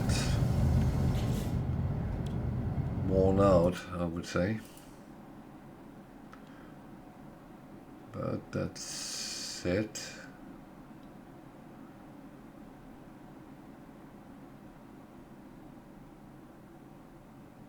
Oops. I have overlap of screens right now. That said, that's the worst problem I actually feel there is on survival and permadeath, is the lower stack size.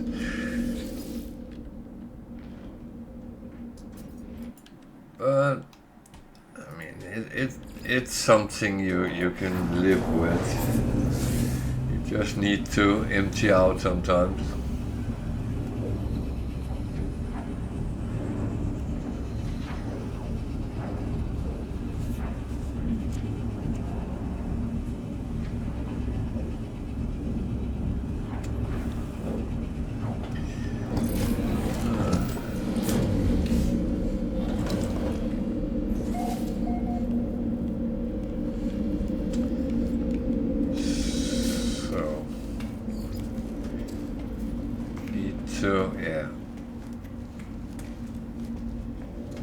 To sort the right things first.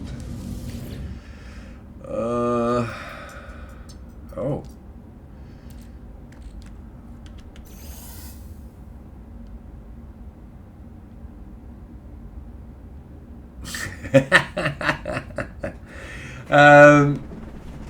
Actually, my thoughts with that was, normally I only build a very small base when I start.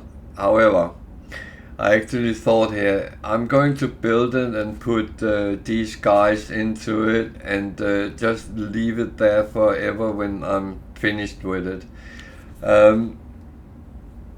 I normally don't make a lot of bases, so I'm a little bit in general lazy with that, so that I will admit. It just kind of came off me a little bit.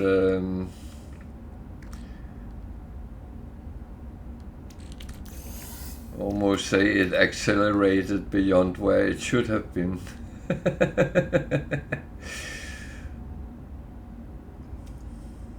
The wood is because that was the only thing I could build when I started, so I actually decided just to continue with that. And as said, when I'm finished with the main line, I doubt I will use it a lot. But who knows? I normally move over on the freighter at some point and use that.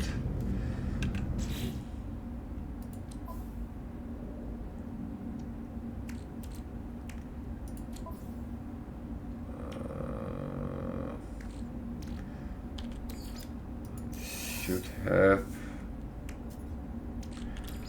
should have. That was a little bit stupid. Oh.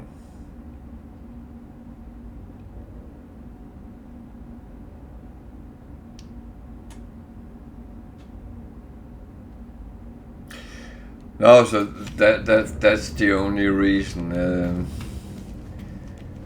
I kind of plan to put the storage units here and have the workforce here, and I need something for the plants in the end. So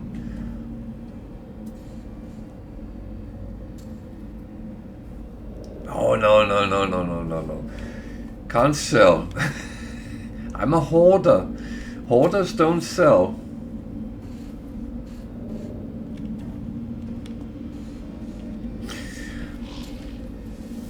I probably have to quicker than normally, so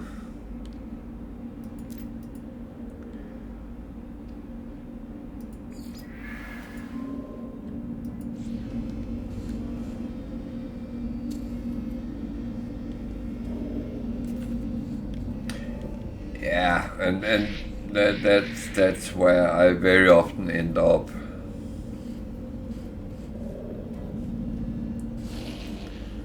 The only thing I kind of go apart from that is the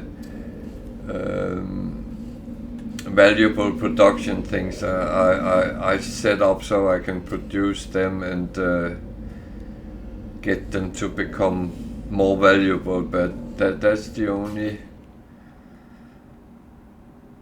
But I also went down the line with having a lot of food stuff because I did some videos on cooking, and I actually found that a little bit funny.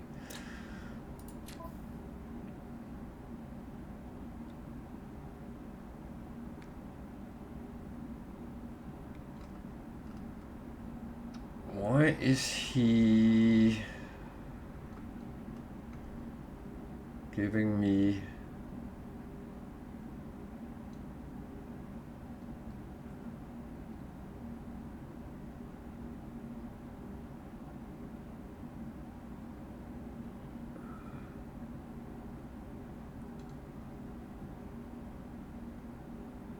He wanted 50 puknium and I got that, yeah.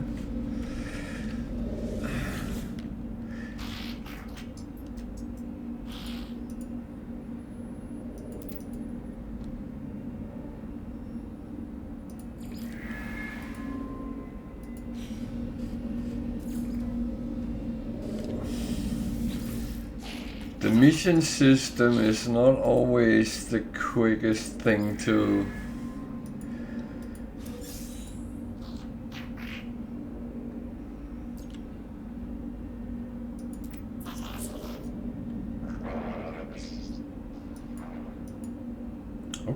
Okay.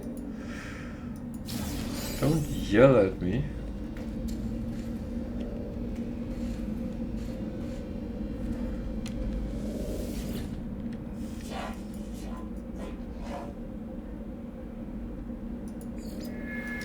I must admit, I'm sometimes quite... I can be a hoarder sometimes, but in general, I would only have maximum one of each resource, but and if that's filled up, then it would just be sold. Why do I need to return to him? I've just been at him. Yeah, I do.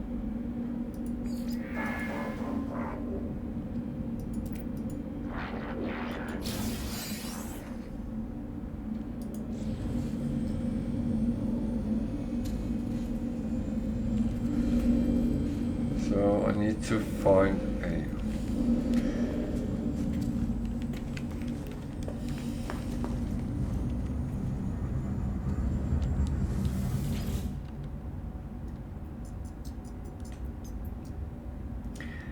I would say one of the only reason I have multiple here is that I don't always know how much I need of things, because it's not 9,999 stacks, so I get a little bit cautious with it, but apart from that, it looks worse than it will be over time. I can assure you that.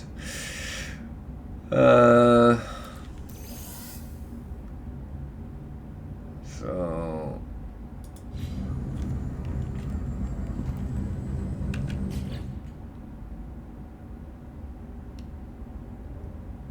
don't really have space for much more.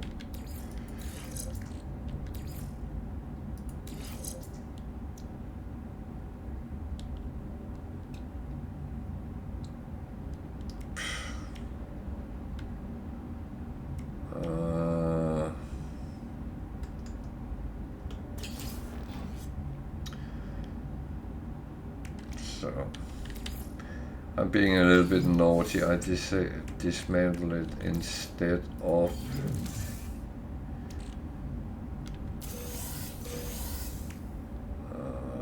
that one I don't use. Or, well, actually, that is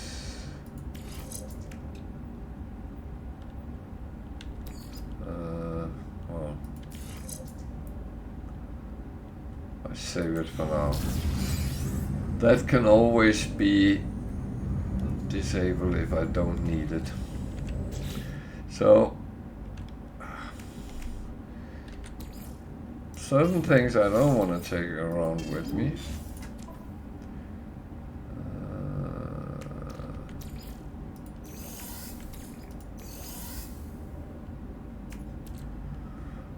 That is for repairs later.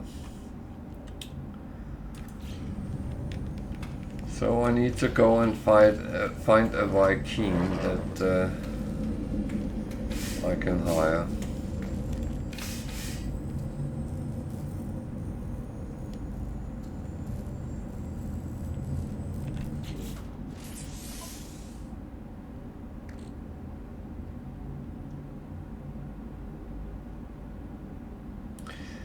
I just put it in cargo.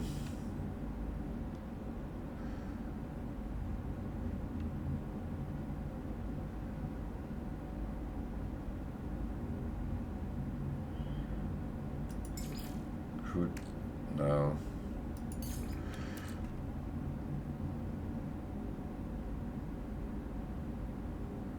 I always have the essentials in my exosuit, but I normally have it maxed out very quickly, so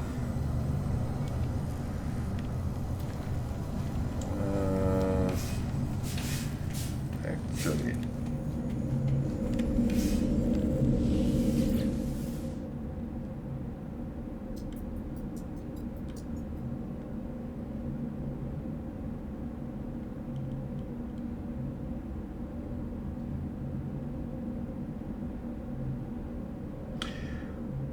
it might be.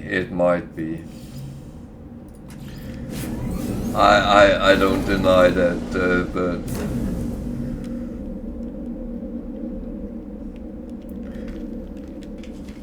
but the thing is, I'm not too keen on suddenly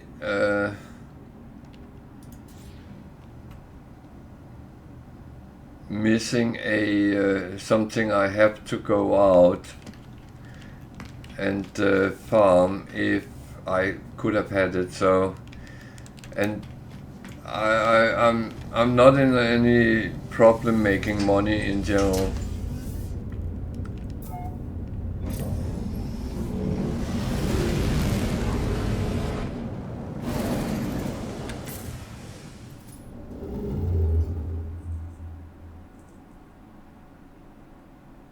What? Why is that showing a scientist?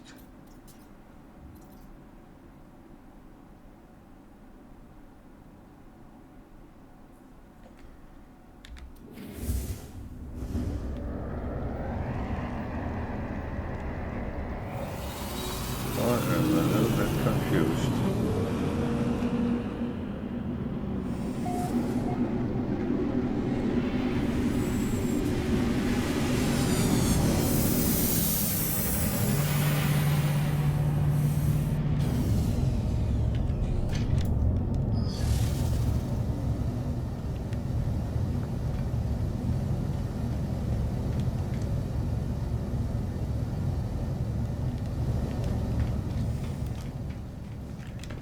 Why is it showing a scientist?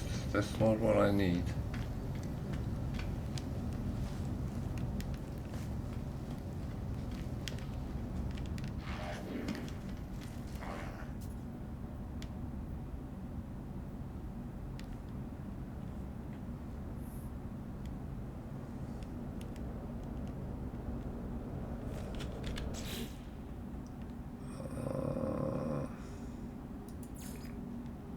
Let's wait for this. I'm a little bit confused right now.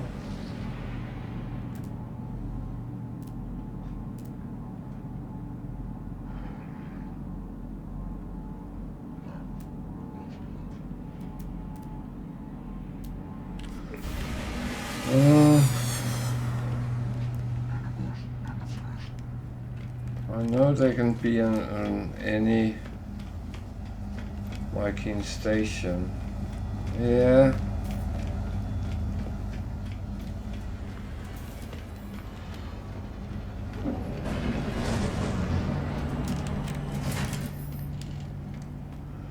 He normally sits in front of the desk. I know that, but it was...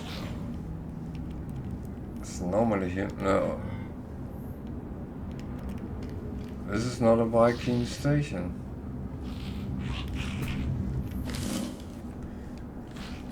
He's the exocraft one.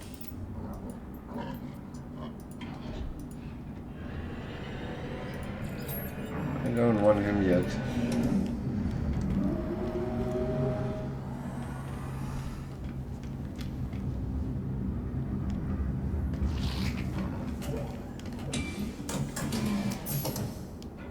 Yeah, I already took them.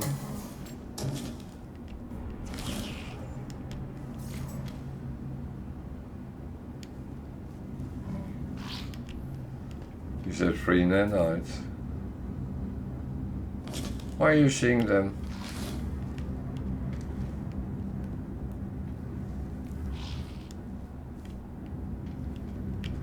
What am I missing?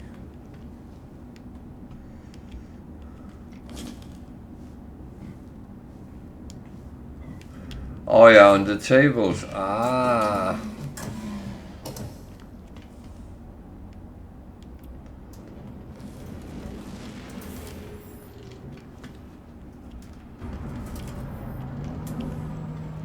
Problem is I have taken them.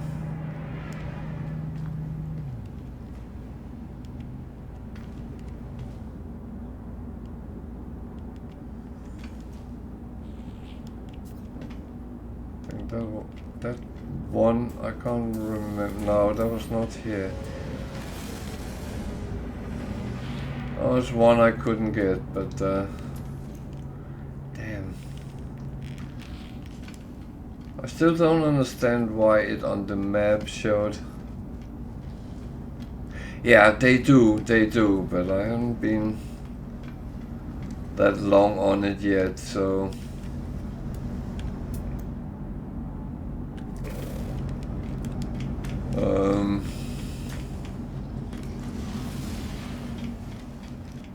It's the same when you have bases around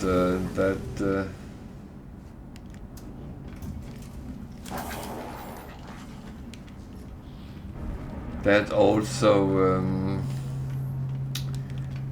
then regenerate all the boxes and the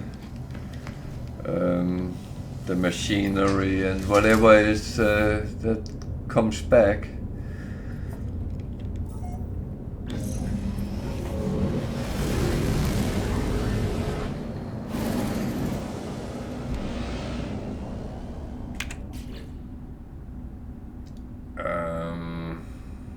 I actually have a little bit of a problem. I don't have any fuel.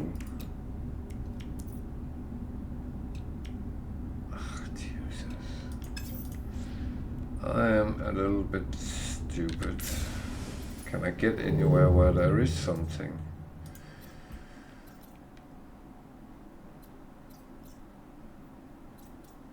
Still don't understand why it shows a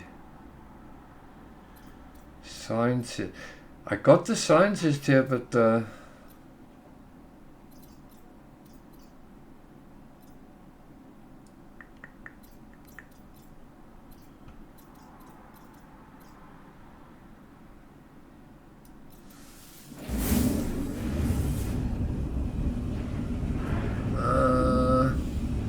might be stupid, but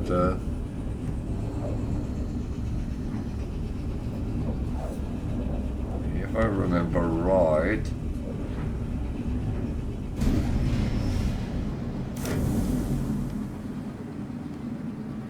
you normally give a couple of warp fuel.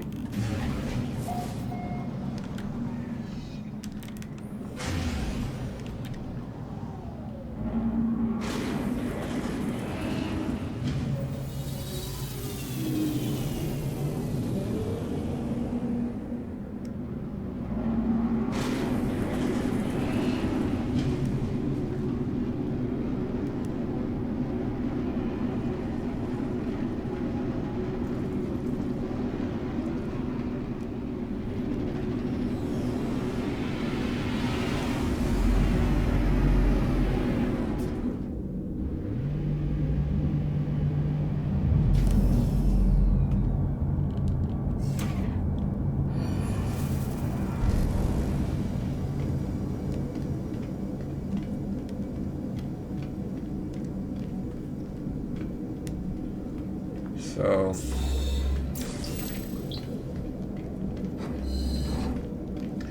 yeah, I know that, but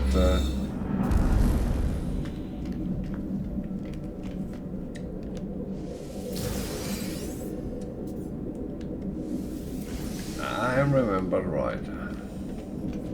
Haven't done this for quite a long time, to be honest. On my survival one, I actually did it without Atlas. Went and got the glyphs from travelers, and then I was told that was stupid, because if you follow the Atlas, then you end getting more health. So I better follow the guidelines then. And I do actually like knowing words, because it makes less misunderstandings.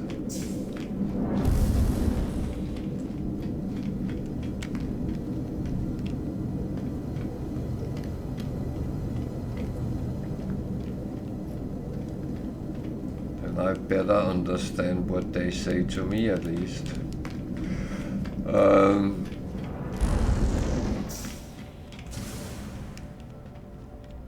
know it sometimes, well, it translates their intentions, but it is not necessarily correct.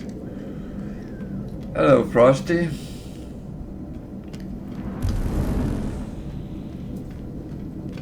How is Wyoming tonight?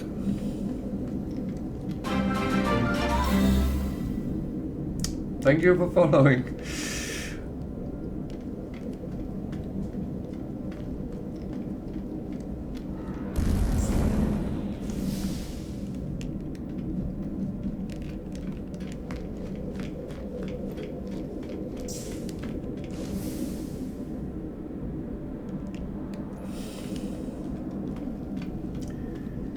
It's funny.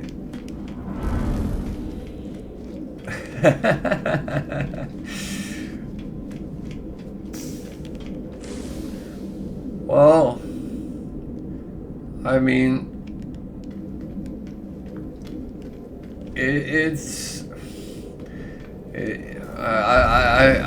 I rather not sound like an atheist or some atheist or something like that, but sometimes it helps a little bit howling with the wolves, which is within the same range, so to speak. And you sometimes understand each other a little bit better, but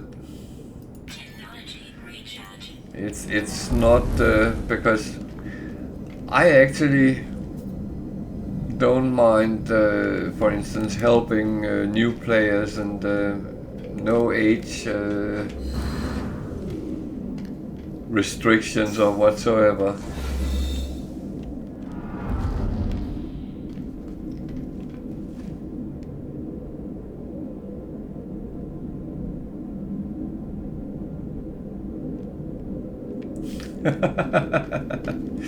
Well, I haven't gotten to that point yet with the pension. Yeah, I could imagine, Frosty, when the snow is closing everything up, then it's a good time to go on a good run of No Man's Sky.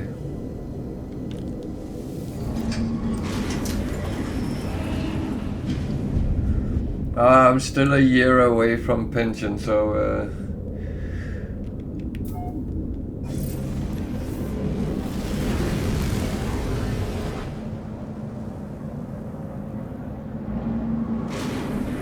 but it's just money, isn't it?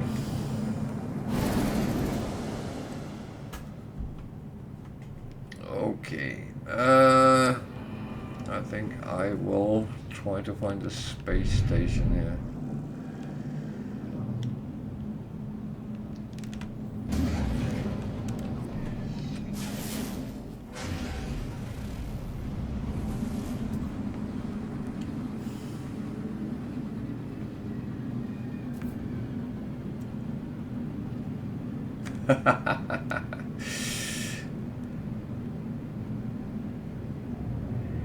Yeah, in a way, but you know what? I started with computers around 1980.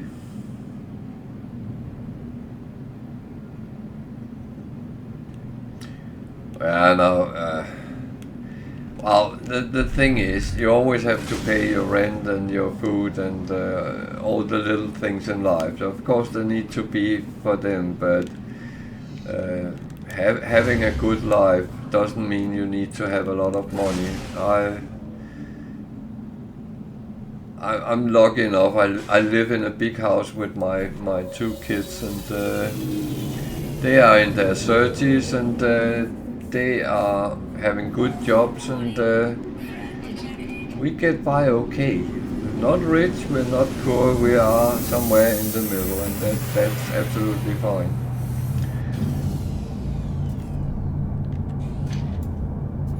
Oh yeah, oh yeah.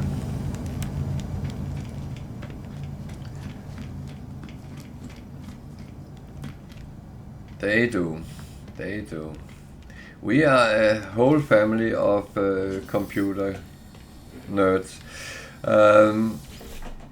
We play quite a lot, so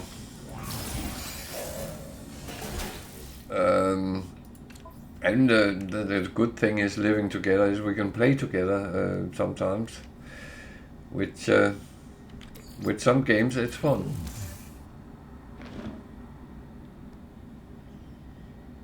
Yeah, I mean,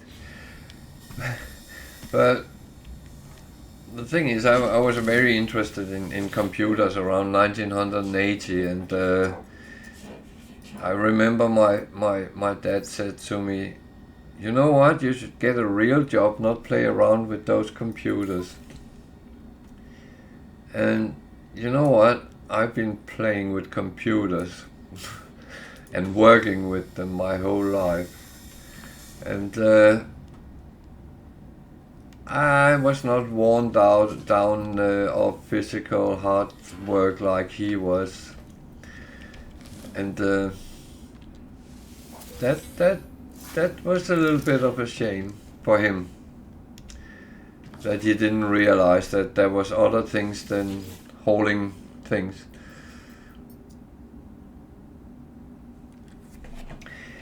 Yeah, a friend and I, we bought literally a computer in pieces from the US. I'm Danish, and we're living back home in Denmark at that time. And we did all the stuff ourselves, all the way.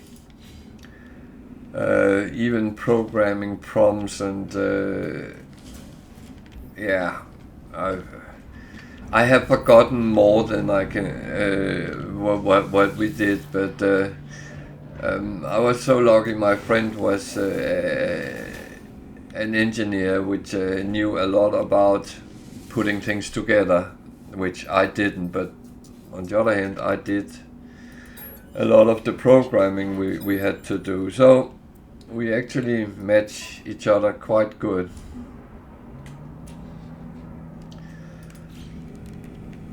And at that time we didn't have any storage for it, so if we wanted to play games, we actually had to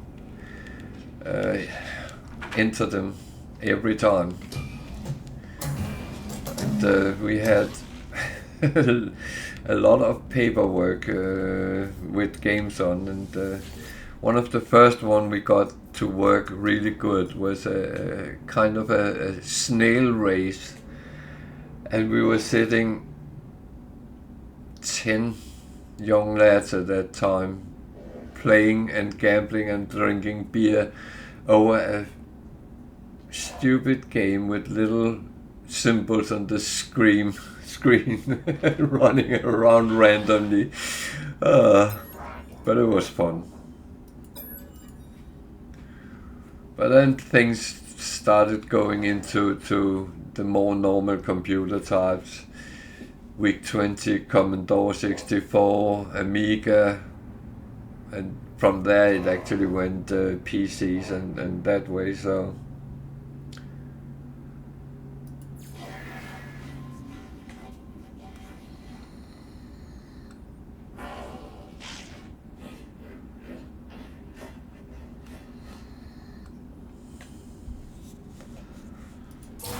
you're very welcome. Yeah, my first PC was a 386. No. Yes, and Olivetti even. But after that, it started going relatively quick. Follow through.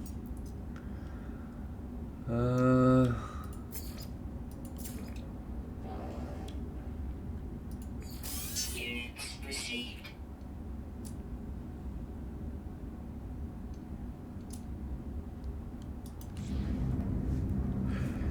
Yeah, I will say it was sometimes a little bit easier because you could actually compile it yourself if needed.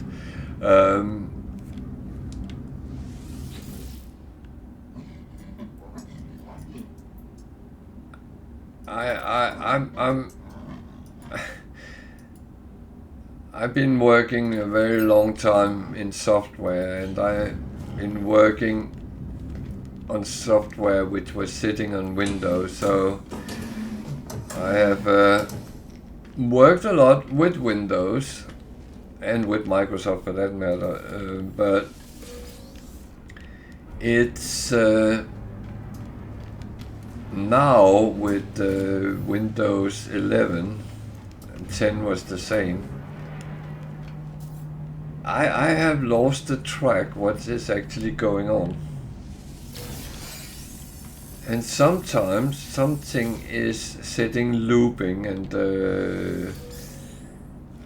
eating your memory, a memory leak of some kind, and you have no idea what, where, when.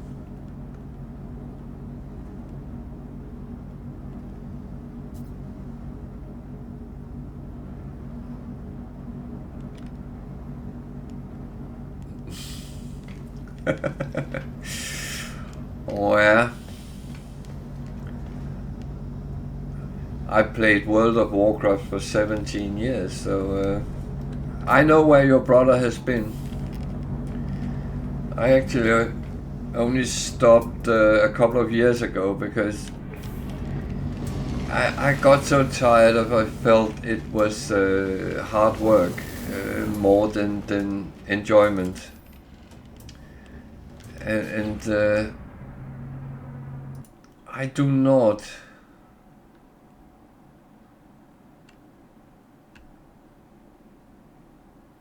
Yeah. Oh yeah. Yeah. Yeah. Yeah. I know exactly where you come from. Um,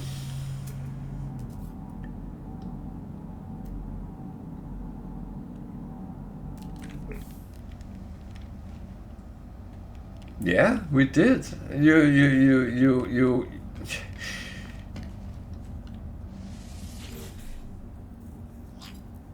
I remember one of the first PC games, and it was kind of the reason I bought the PC at that time. There was two games I really wanted to play, and one of them was Civilization, because I always enjoyed playing board games, strategic, tactic board games.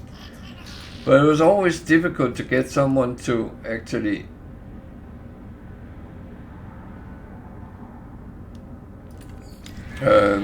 get people to. Yeah, I had that, but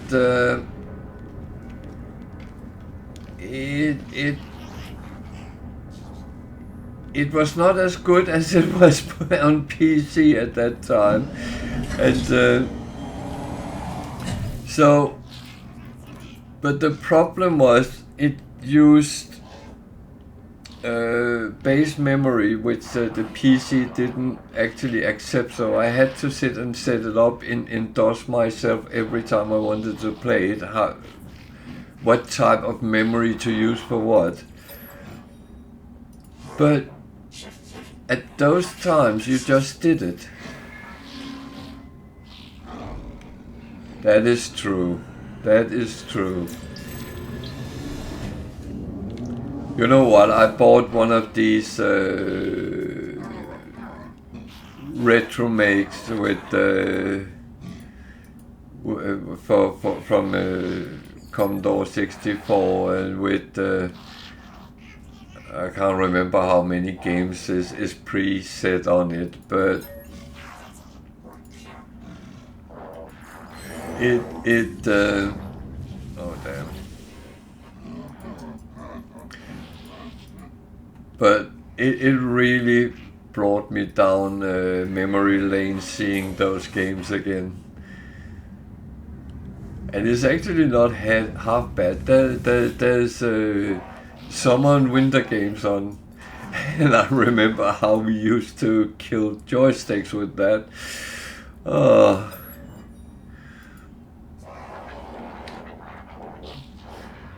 The only thing I find is a little bit sad, it doesn't save the records. I seem to remember it did that on Commodore 64, that it saved the records and you could actually sit and compete on that.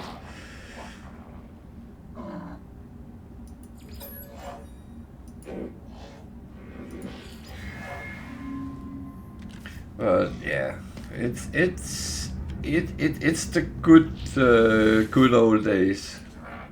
And that was at the time when my dad said to me, do not fall into that trap with computers. Oh yeah, oh yeah. That was that's why I'm playing No Man's Sky today.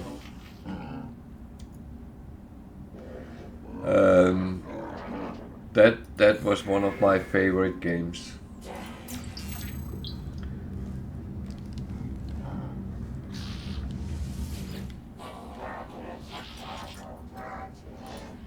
Yeah.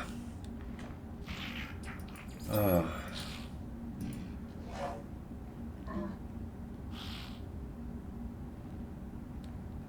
Well, he was a lorry driver for many years, and then his back started playing up because at that time they carried stuff on their back, and then they retrained him to work in the warehouse, but that was not much better. And the thing is, he was the generation that if you want to have a life, you need to have money in the hand every week. But I mean,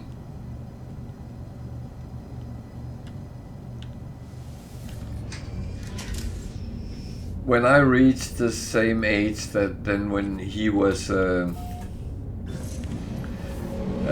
advising me not to do computers, I probably earned double the amount of money he did, or 3 times at that time, because it was quite good money in IT.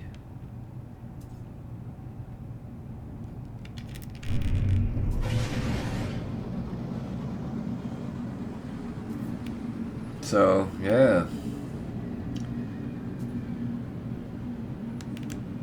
But the funny thing is, I actually learned one thing from that. I have never said to my kids what they should study, do, go into, because for me it's their choice, it's their life, and as a parent you should kind of just support them. I mean, if my son had wanted to be an opera singer or I don't know, a steward on an airplane, something like that, that's fine.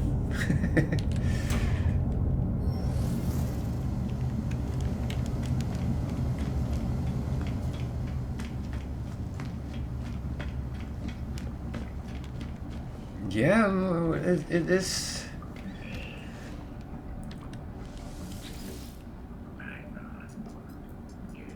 Exactly. I mean that's.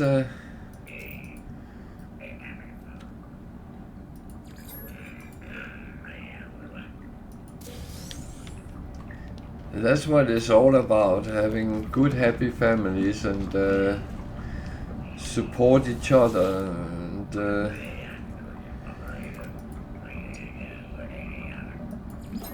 I learned one thing: I don't give advice until they come and ask me, because all this unsolicited advices is not always the best thing, because it sometimes seems to come a little bit hard when it comes from a parent, and it might sound like a lot of criticism, and I actually don't find that necessary.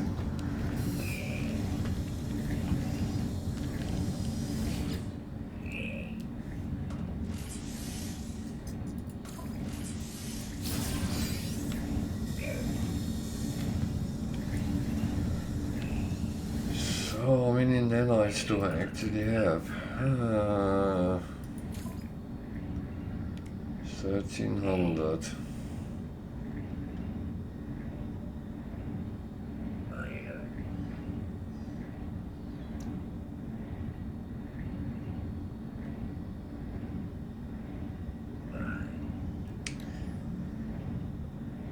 I'm not too keen on going this way entirely yet.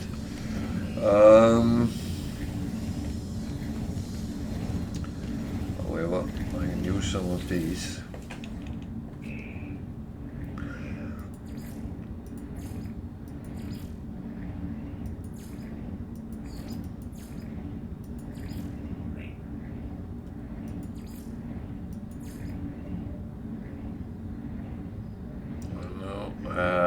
No, I get them for free.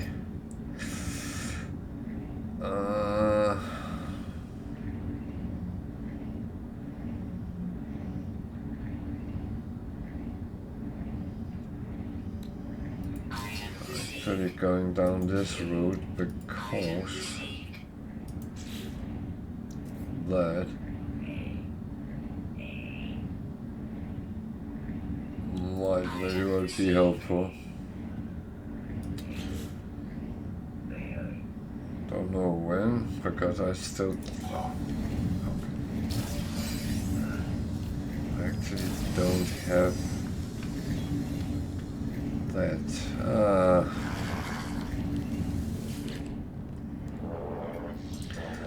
No, I will say that it's all about respecting each other and supporting kids and elders for that matter, because we don't like to be told all the time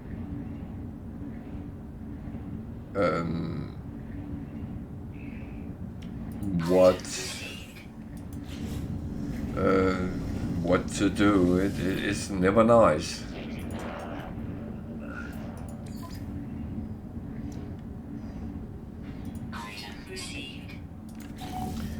And it's not that I mean, I don't mind getting advices on things. For instance, if I'm sitting playing and someone say to me, why don't you do this and or that, and yeah, we have a talk about it, and it's an advice. I can choose either to follow it or not. That's the freedom you have.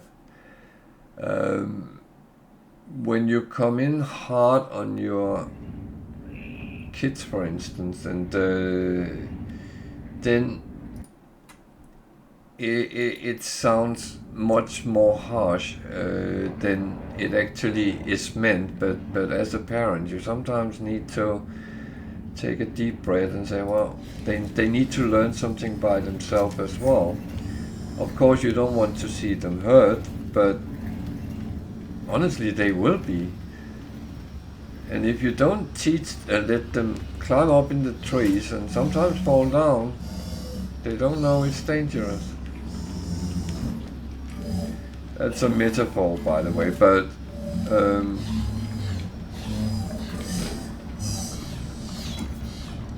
I feel a little bit we come to start discussing the best way to teach people to swim.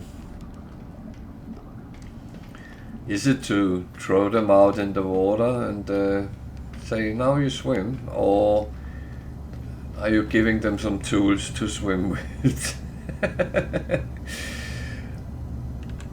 I must admit, I'm one